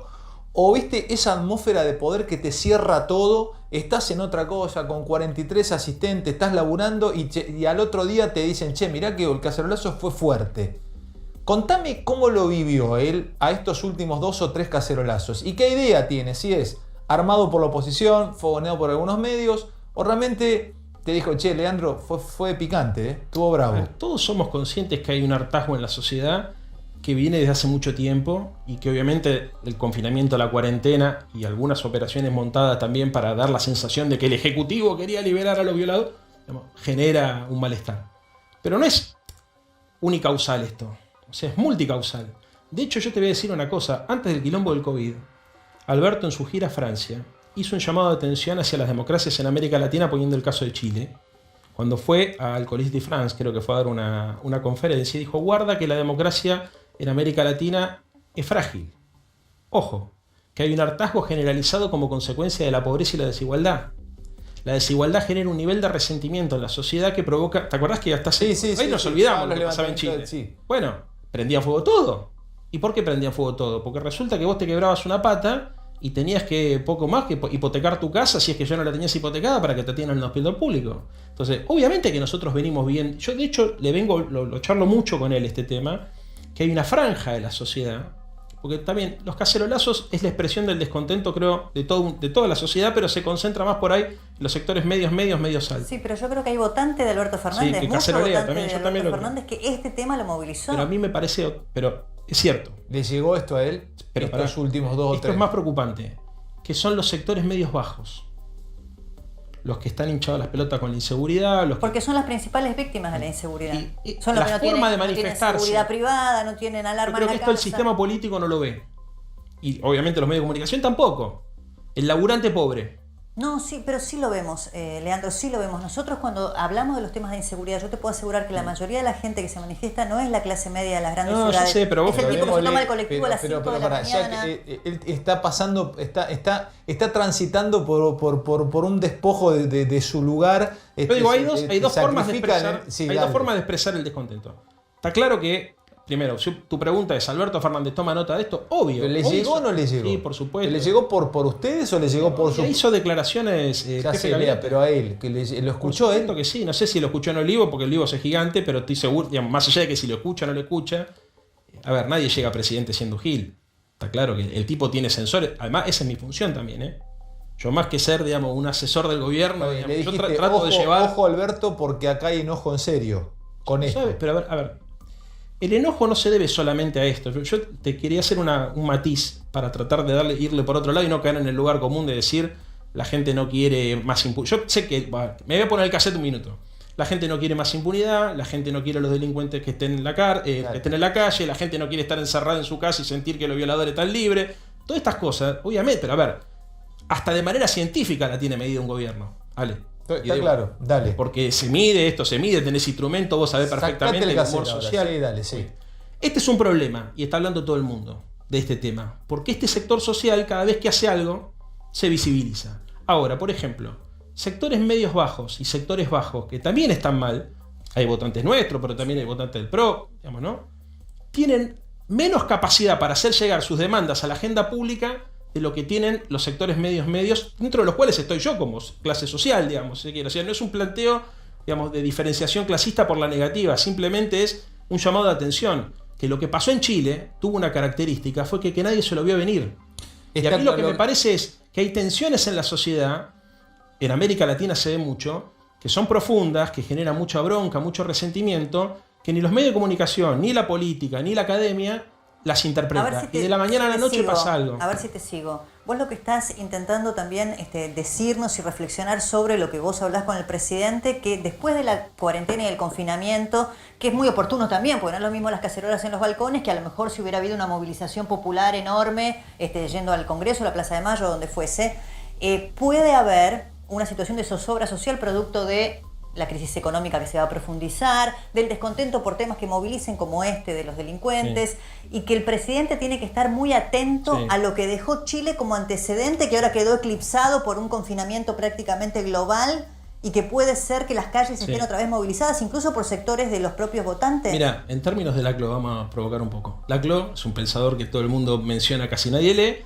decía que había distintas demandas en la sociedad que en algún momento se articulaban cuando aparecía un significante vacío. ¿Qué significa esto? Una demanda que contenía un montón de demandas. Por ejemplo, un caso típico en la Argentina fue la crisis del campo.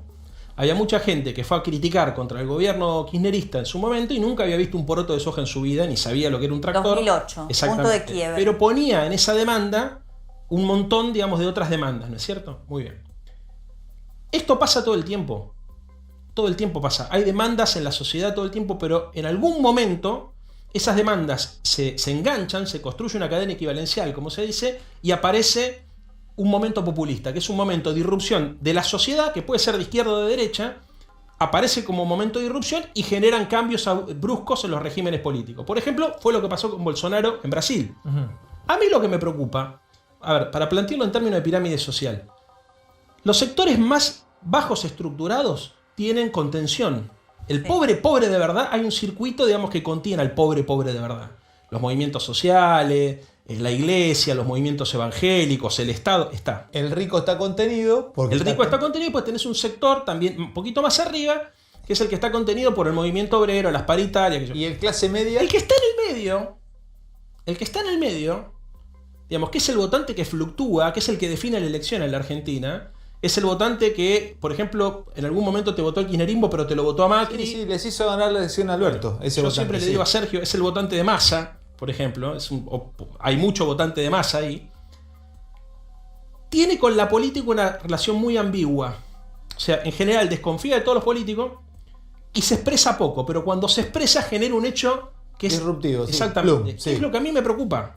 No porque no me preocupa el resto, sino porque es el sector que no sabes para dónde puede ir y te puede provocar de verdad un viraje en el régimen político. Es buenísimo lo que decís. Por eso estás preocupado, y lo dijiste al principio, de lo que pueda venir. Y lo que pueda venir hoy, ese votante medio que está con Alberto porque lo está cuidando o lo tiene como un líder que lo cuida, por eso yo le rompí las bolas al presidente con el tema de los monotributistas. Dentro de 6 Cuando meses, pase el 7 meses, 8 meses, exactamente, encuentran la vacuna y el país está así económicamente. Nosotros tenemos una frase en televisión que es: la gloria o el cariño de la gente se gana por gramos y se pierde por kilos. Exactamente.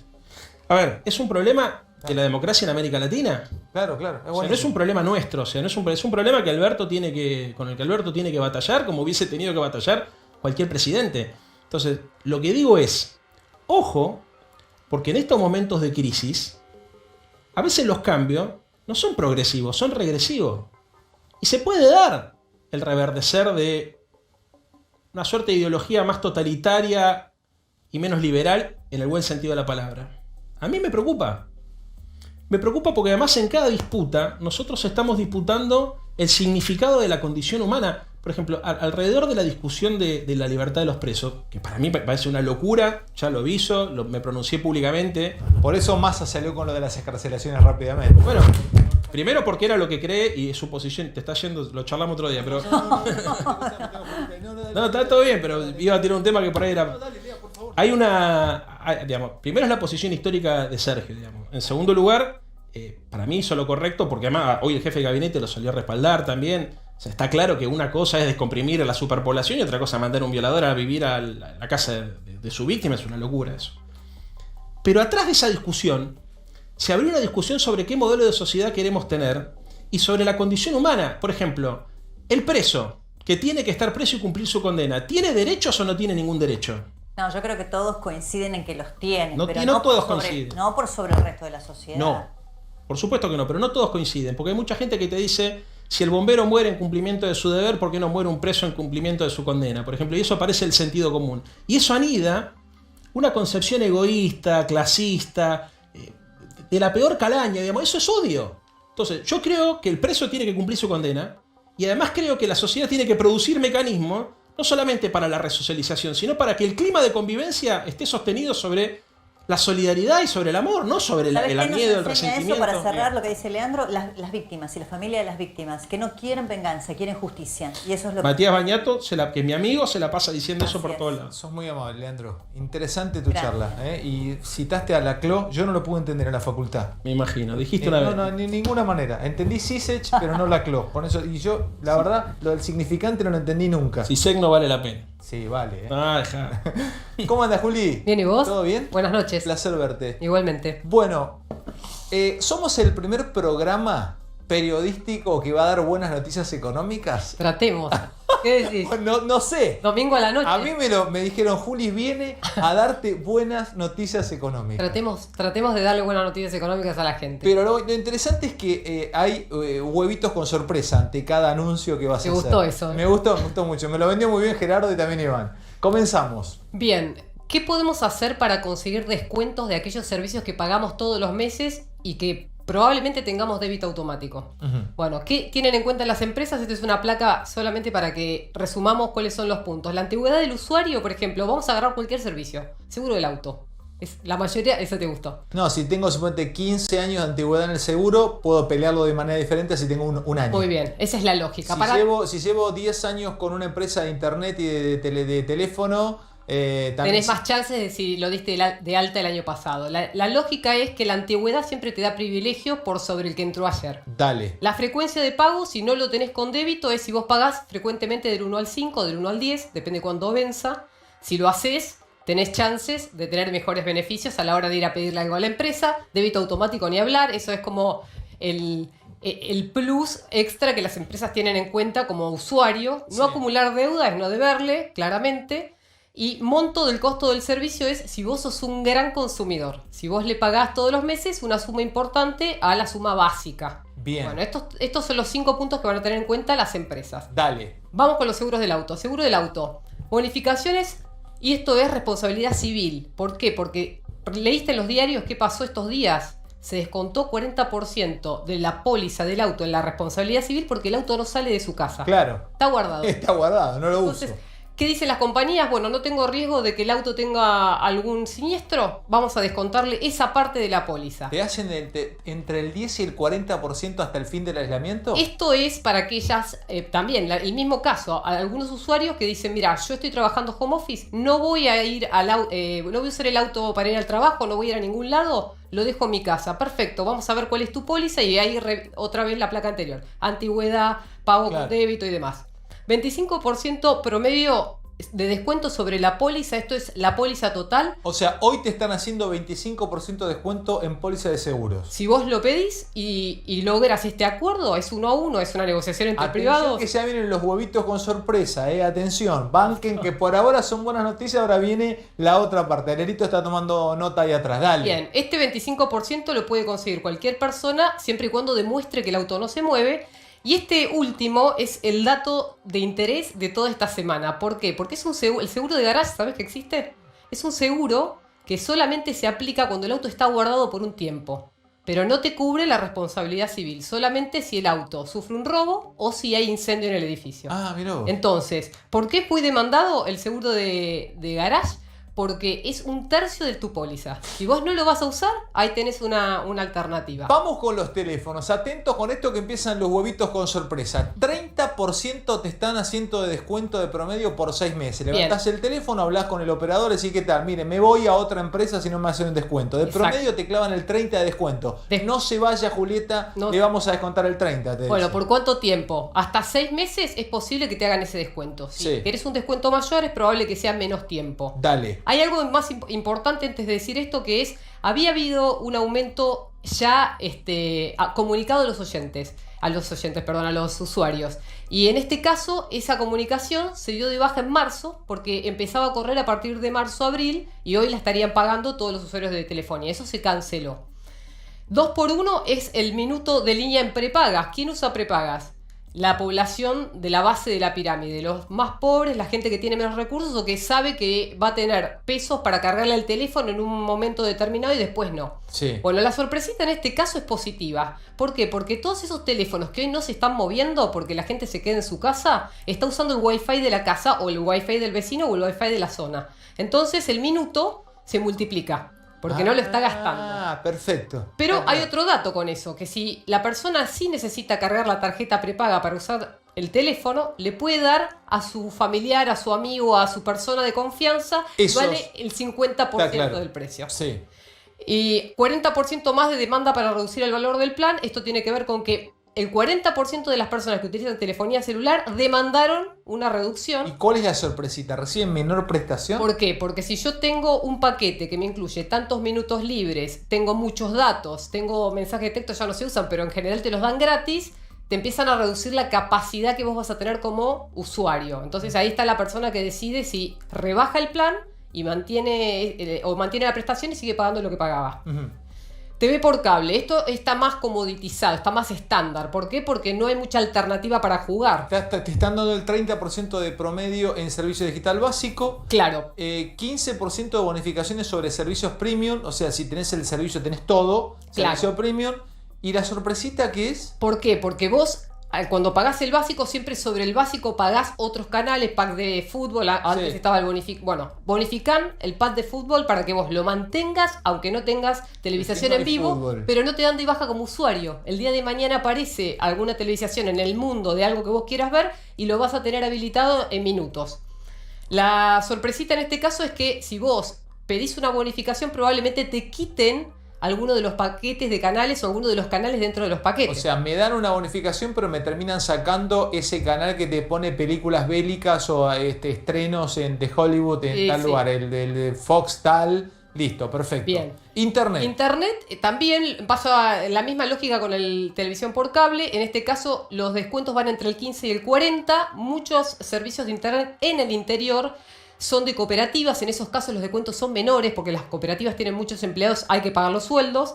Pero en este caso, los paquetes domiciliarios de servicios integrados significa que vos, además de internet, tenés otra cosa. Podés tener el cable, podés tener el teléfono fijo, podés tener otro servicio.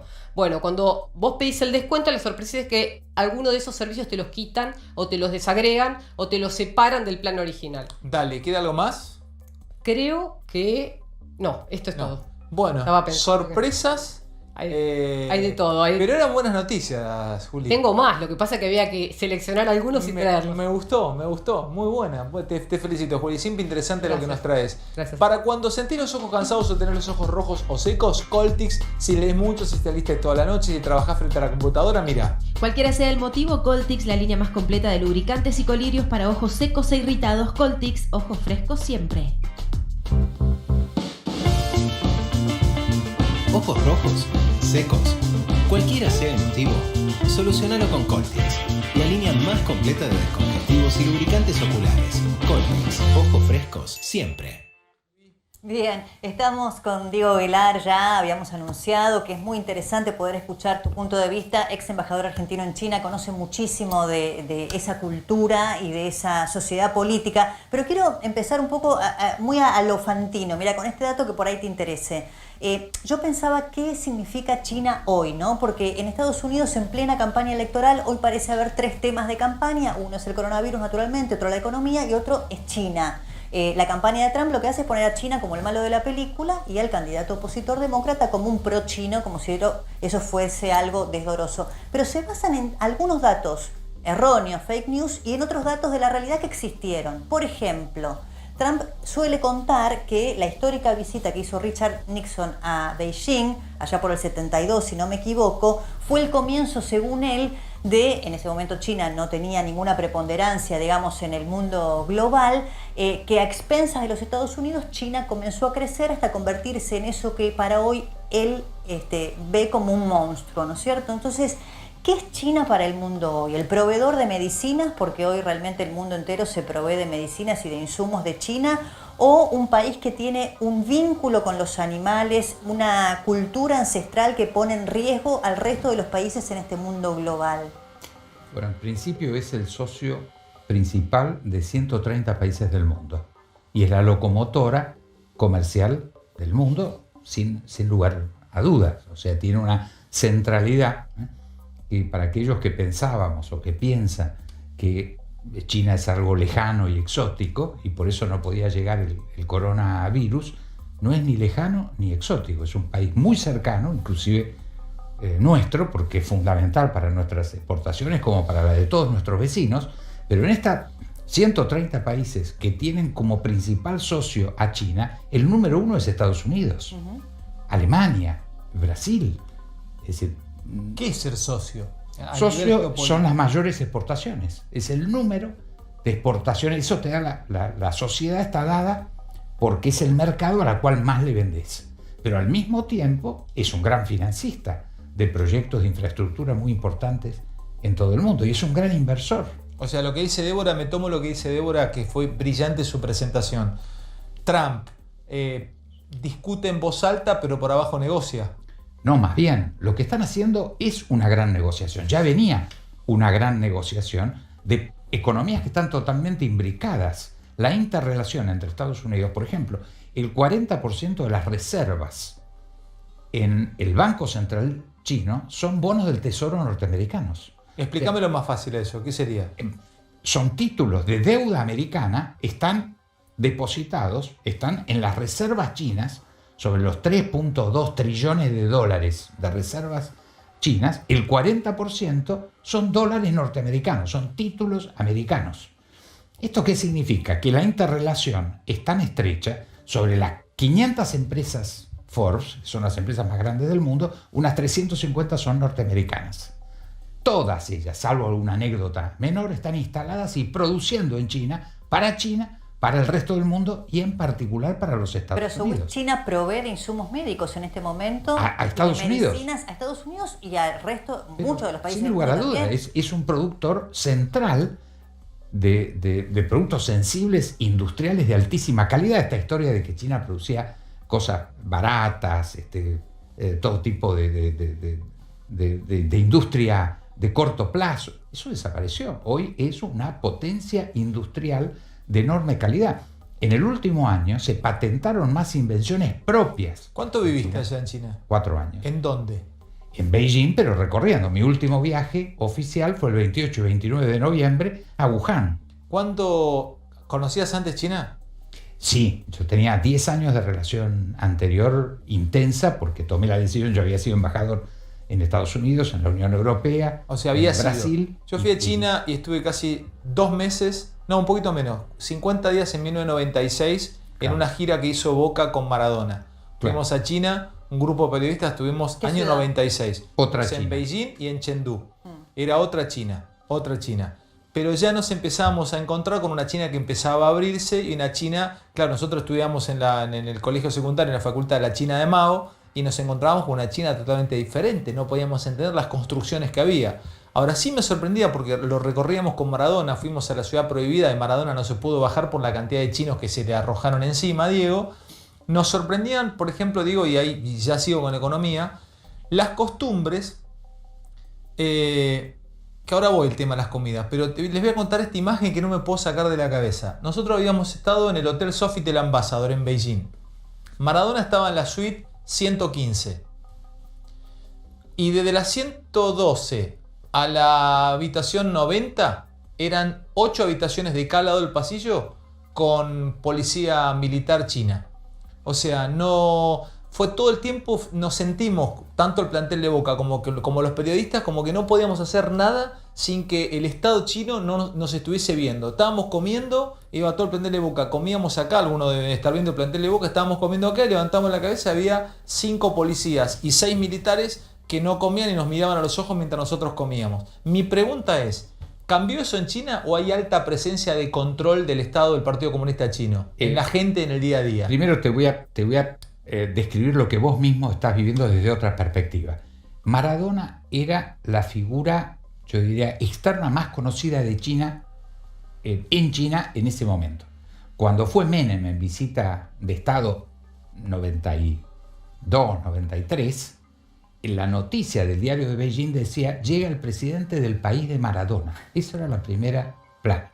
Entonces, el cuidado de tenemos que cuidar a esa figura ya era importante, pero para ellos era mucho más importante de lo que vos vivías que era. Pero te voy a dar un número.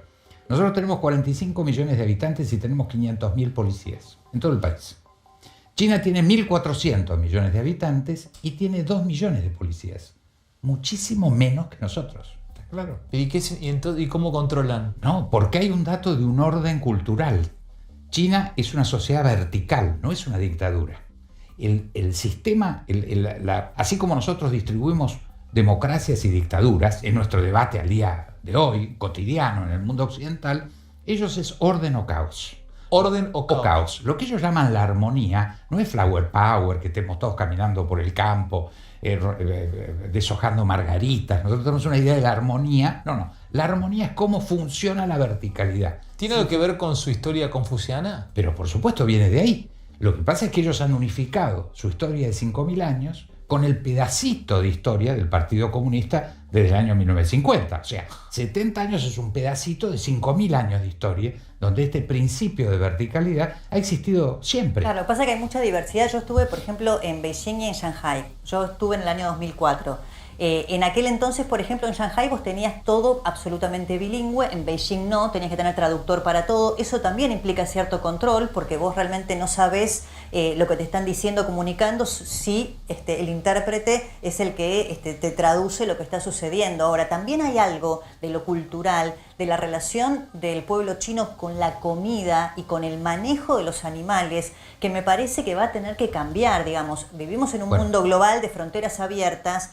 hay algo que está sucediendo entre la relación del hombre con el animal. ¿Pero a dónde que vas? ha generado, que bueno, comen animales que no el resto de la gente no los come. Esto tuvo una historia. Lo que nosotros llamamos todo bicho que camina va a parar al asador. Para nosotros es una vaca, un chancho, un pollo.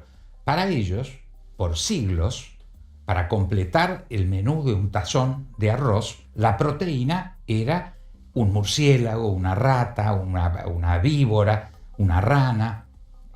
Eso era lo que podían conseguir. Entonces, eso se incorporó hoy a un folclore. Es caro y no es lo que come. Yo estuve en Wuhan, 11 millones de habitantes. No hay en Occidente una ciudad tan moderna como diseño, como arquitectura, como parquización, como Wuhan. Pero ¿por qué deberíamos, perdón, voy a ponerme, porque parece que nosotros estamos con una mirada súper occidental. Digo, si culturalmente ellos deciden comer murciélago, ¿por qué deberías pedirle a un hindú que coma vaca o a un no sé, a un ortodoxo que coma jamón? Alejandro, no se lo vas a tener que pedir, le está costando trillones de dólares todo el primer cuatrimestre del año. ¿Lo van a dejar de comer por esto? Están prohibiendo, están cerrados esos mercados. Porque se llaman mercados húmedos. Claro, es un mercado callejero como un mercado nuestro, pero con todos estos animales. Yo lo fui a ver, me llevaron a conocer este mercado. 28-29 de noviembre del 2019. Para mí horrible. El olor, la sangre. Murciélagos, serpientes. Todo, pero más, si yo hubiera quedado, por supuesto querían que me quedé 5 minutos y salí corriendo. Pero en términos normales hubiera recorrido los pasillos. Si hubiera querido comerme un murciélago, me lo cocinan ahí. Claro que yo lo hubiera hervido más. Pero es que en nombre de la diversidad cultural, que es lo que dice Alejandro, me parece que aprendimos de esta pandemia global. Que y aprendieron los chinos. Y los propios chinos, que algo de la relación del hombre con los animales, en función de cómo nos alimentamos, de cuál es el tratamiento higiénico que tenemos, va a tener que cambiar. Porque el mundo entero buenísimo. Yo me preguntaba si ellos van a querer cambiarlo, pero Aguilar nos dice que ya lo están queriendo cambiar. Sin lugar a dudas, porque en Wuhan vos encontrás los supermercados hipermodernos con productos de altísima calidad sanitaria chinos y de todo el mundo, incluyendo la carne argentina.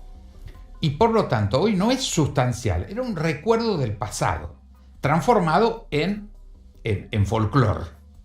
Pero es carísimo. Es decir, ellos se dan cuenta, porque además han tenido epidemias muy serias en los últimos 20 años, el SARS, la fiebre aviar. Y todos productos del mismo origen, condiciones, digamos, de origen, de falta de salubridad, de sanidad. Entonces le está costando a ellos. No lo tienen que hacer por generosidad, por nosotros, porque nosotros se los expliquemos. Claro. Le ha costado muchísimo. Pero fíjate la relación con Argentina. ¿Qué hicieron cuando se dieron cuenta que estaban frente a un virus letal?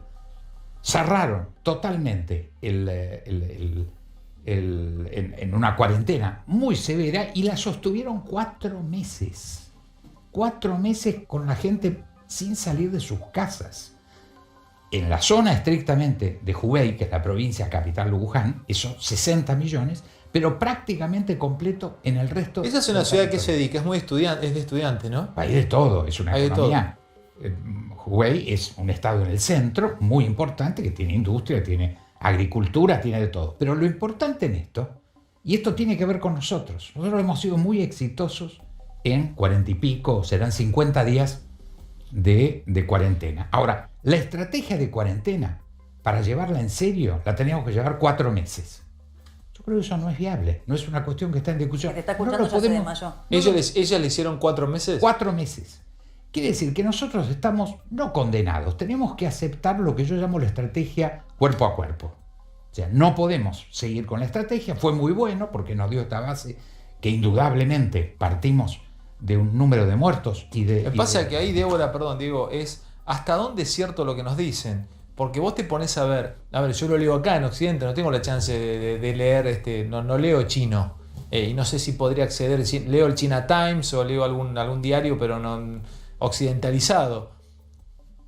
¿Tienen los muertos que dice que tienen? No, eso otra pregunta. Olvídate de saber si es así o no. No se sabe. No. A ver, lo que sí podés saber ¿nació hoy, el virus en el tiempo que ellos dicen que nació sí, o estaba un tiempo antes dando vuelta y el médico que lo denunció lo boletearon, como dicen algunos documentales que lo boletearon? Convencido por toda la información que tengo que nació efectivamente entre fin de noviembre y principios en ese mercado. de diciembre. Exactamente. Más, hoy el informe oficial de la Agencia Nacional de Seguridad Norteamericana, que es dicen que es un virus de laboratorio. Mike Pompeo lo dijo. Pero parte de la campaña republicana. La Agencia Nacional de Inteligencia Americana, que es la que suma, la que está arriba del FBI y de la CIA, dijo oficialmente que no es una mutación científica, que es una mutación natural. Por eso te estoy dando una fuente no mía que no podría... Claro, es una fuente, es interesante. Ahora, lo importante en esto, sí, es que esa experiencia, que fue la única de cuarentena absoluta en el mundo, porque no hay ninguna otra, si queremos hacerla así, si nos diera el cuero para hacerla, y me parecería estupendo, porque he apoyado y considero que la cuarentena ha sido un éxito extraordinario y que ha tenido realmente una participación y una aceptación en la gente muy alta. En una Argentina diezmada como la que está, yo creo que es extraordinario el cumplimiento, al margen de los que no lo cumplan. Pero en estas condiciones yo creo que ahora viene la etapa cuerpo a cuerpo. ¿Qué se llama cuerpo a cuerpo, a mi juicio? Hoy hay, y yo lo he visto yo no soy médico, pero médicos muy serios que los invito a que por favor hablen, porque yo creo que hay una necesidad de que una versión que no sea la de los infectólogos oficiales, para llamarlos de alguna forma, transmitan al propio presidente.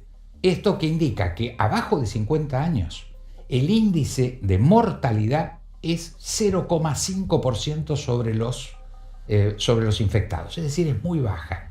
¿Qué quiere decir? Que podríamos entrar aceleradamente en una etapa de cuerpo a cuerpo, de relación con el virus, donde nos contagiaríamos, sin lugar a duda, muchísimo, un muy bajo índice que podría ser atendido para que sea muy bajo, porque tenemos hoy capacidad, esto lo hemos usado, la cuarentena, para mejorar nuestra infraestructura, estaría desgraciadamente entre las pérdidas humanas.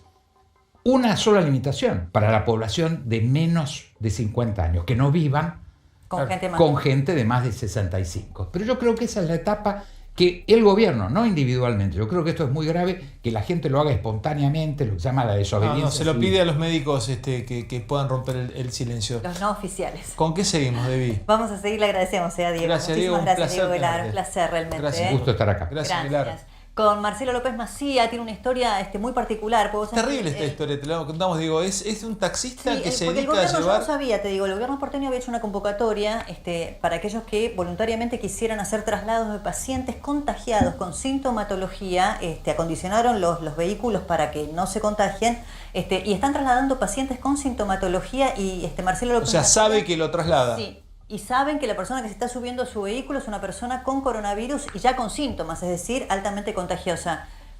¿Cómo estás, Marcelo? Buenas noches. Hola, Débora, Alejandro, buenas noches. Vamos a mostrar cómo funciona y cómo está condicionado este taxi de Ezequiel Góngora, que tiene 35 años, buscan choferes jóvenes, justamente. Fíjate cómo está acondicionado, el gobierno de la ciudad lo hace. Desde el techo hasta el piso se coloca un plástico muy especial, que se llama plástico cristal, que es absolutamente impermeable. El pasajero ingresa en algo que se llama la burbuja. Tienen que estar las ventanillas traseras cerradas. Fíjate que hay otro plástico cristal que protege la luneta trasera. Ingresa en un lugar donde está tabicado, completamente separado del conductor, para que no haya ningún tipo de interactuación entre este pasajero, que como ustedes señalaban podría tener coronavirus, y el chofer de los viajes diarios. Ezequiel, ¿cómo tomás la decisión de un servicio tan particular? Hola, ¿cómo estás? Buenas noches. Y básicamente por la necesidad laboral y porque ha bajado 90% a casi 100% el trabajo de calle, que es a lo que hacemos nosotros. Hace un mes comenzaste. ¿Cuántos viajes tenías hace un mes y cuántos tenés hoy de casos sospechosos de coronavirus? Hace un mes que arrancamos con todo esto en el Hospital Rivadavia, junto con unos compañeros, y mira, cuando arranqué tenía más o menos cada 2 o 3 días un viaje, y ahora por día estamos llevando cada taxista entre 2 y 3 pasajeros por día. Aumentó bastante. Sí, la verdad que sí. ¿Cómo es el diálogo con un paciente que puede tener coronavirus? ¿De qué te habla? Debe ser un diálogo muy particular. Mira, la primera sensación del paciente es como que entra en shock, ¿no? Porque se va a atender se va a las unidades funcionales, a las UFU, que se encuentran por fuera de los hospitales. Y bueno, la primera sensación es de shock, no sabe hacia dónde va, solamente sabe que lo van a aislar porque tiene síntomas de coronavirus. Y creía que volvía a su casa. Claro, se fue a atender porque, bueno, tenía algunos de estos síntomas, llámese dolor de cabeza, fiebre alta hace 1 o 2 días que no puede bajar. Lo atienden en la UFU al resultado del hisopado y lo llevan a aislarse a un hotel o a los hospitales, ¿no? Vos tenés una historia muy particular. Tenés una hija morena que tiene 8 años, la veías todos los días. ¿Cuánto hace que no la ves? Y ahora hace que no tengo contacto físico con ella, hace aproximadamente 1 mes, que fue cuando arranqué esto. ¿La ves tal vez a la distancia, desde un balcón? ¿Cómo la ves? Sí, bueno, ahora con el tema de la tecnología es un poco más accesible la relación, pero no es lo mismo que el contacto día a día. Yo soy papá separado y bueno, fin de semana por medio la iba a buscar a la casa de la mamá, que encima está en el barrio, a 1 cuadra de diferencia. ¿Entiende la nena que tiene 8 años? ¿Entiende lo que está pasando? Sí, entiende, bueno, que su papá está con un trabajo de riesgo y bueno, es la situación que nos toca vivir acá ahora y bueno, es una situación mundial, ¿no?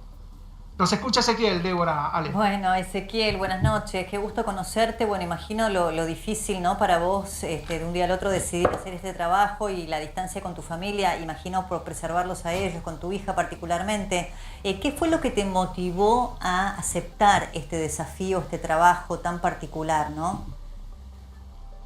Bueno, hola, ¿qué tal? Buenas noches, Débora. Mirá, lo que me motivó fue básicamente por el tema de que bajó 100% el laburo en la calle. El trabajo de calle bajó muchísimo. Incluso cuando había arrancado esta pandemia yo había salido a trabajar y no era lo mismo que antes de que se venga toda esta situación, claro, ¿no? Y esto es un salario fijo, bueno, digamos. Sí, este es un salario fijo que nos paga el gobierno de la ciudad. Así también el tema del aislamiento el gasto te lo corre por el financió. gobierno de la ciudad. ¿Sabes por qué te lo pregunto? Y ahora lo quiero también sumar Sí. a Ale, porque la reflexión que a mí me nace escuchando la historia de Ezequiel respecto de la economía y la salud, ¿no? Vos fíjate que vos por miedo a que no te alcance para pagar tus cuentas a fin de mes, para mantener a tu hijita de 8 años, preferiste enfrentarte al coronavirus y todos los días subir pasajeros a tu vehículo que están con sintomatología compatible con la enfermedad. Es decir, que acá es donde se ve claramente cuál es, que no hay claramente una discrepancia entre la subsistencia económica y la enfermedad. Porque Ezequiel, cuando pudo elegir entre no tener para comer y ponerse el coronavirus adentro del auto, y bueno, claramente eligió, ¿no? Sí, es muy interesante tu planteamiento, Debbie. Es para pensarlo y para analizarlo. Yo tengo una pregunta para Ezequiel, tiene que ver con cómo te controlas vos. Porque si nosotros que salimos y venimos a un canal de televisión, nos pasa a mí, a Débora, nos pasa a todos los que estamos atrás de cámara, salimos de acá y te agarra un atrape, pero llegás a tu casa, te medís la fiebre, te bañás, te duele un poquitito la cabeza porque no sé, porque escuchaste música alta y decís, uy, me agarró, estamos todo el tiempo perseguidos. ¿Cómo te controlás vos? Bueno, los recaudos son los mismos que tenemos todos, que tenemos vos, Ale, que tiene Débora. Bueno, en el mientras tanto, o mejor dicho, durante el día, también el gobierno de la ciudad nos provee barbijos, nos provee alcohol en gel. Y lo más, yo lo llamo como que se te mueve el cuerpo, que te genera una adrenalina, es cuando se sube la persona que vos sabés que está en situación riesgosa, ¿no? Es un momento que es difícil de explicar porque, bueno, o sea, si no lo haces, no te alcanza para pagar los gastos que uno tiene, ¿no? Como decía Débora recién, es un momento difícil en el cual tuve que elegir y, bueno, yo prioricé el tema de la estabilidad económica, más que nada. ¿Y a quién se lo dijiste la primera vez que te lo ofrecieron? ¿Con quién lo compartiste? Decirle a Marcelo, ¿Con tu perdón, esposa? Marce, porque hay mucha gente que nos está pidiendo también, que por una cuestión de él, también de protección y todo, que levantate un poquito el barbijo ese, por favor. Ahí está. Igual se te escucha, perfectamente. se te escucha muy bien.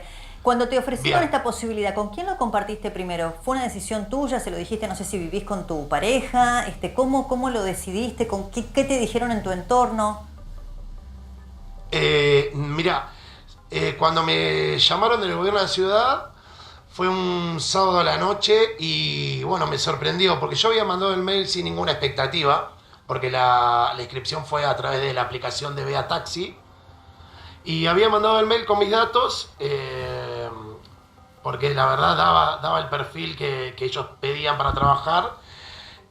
Y con la primera persona que lo consulté fue con un amigo de acá del barrio que trabaja en el Hospital Ajerich, y bueno, que más o menos está en el tema. Y después también lo consulté con un amigo que es cirujano. Bueno, Ezequiel, cuídate mucho, ojalá puedas ver a tu hijita de 8 años muy pronto, seguramente ella va a comprender la situación. Y bueno, a Marcelo también, muchísimas gracias, a Marcelo López Macía, nuestro compañero.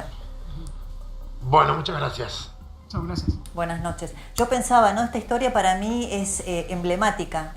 Conocía que Marcelo iba a hablar con Ezequiel, pero cuando Ezequiel dijo, mira, yo entre pagar las cuentas y no tener para llegar a fin de mes, o subirme todos los días al taxi con pacientes enfermos, con síntomas de coronavirus, y bueno, elegí esto, ¿no? Es que... O sea, la economía, vos fíjate, para la gente que tiene que comer todos los días, ¿cuánto pesa?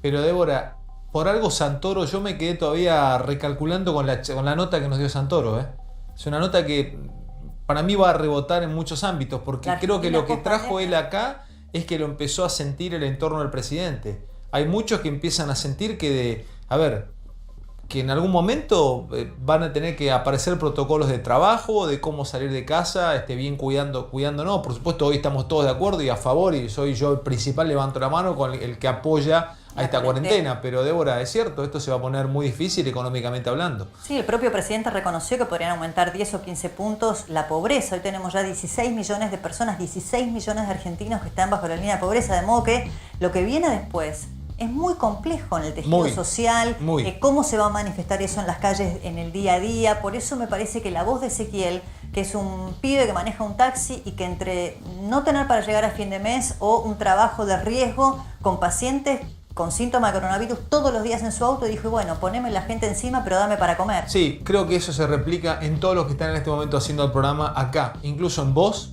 en mí, en cada uno de los que están en este momento acá en el piso, ahí afuera, maquilladores, camarógrafos, sonidistas, directores de cámara, productores, todo aquel que sale sabe que se está arriesgando. Nosotros sabemos que nos estamos arriesgando, pero bueno, hay que laburar y hay que estar acá al frente de todo. ¿Vamos al corte? Sí, ¿Te parece? Ya venimos, dale.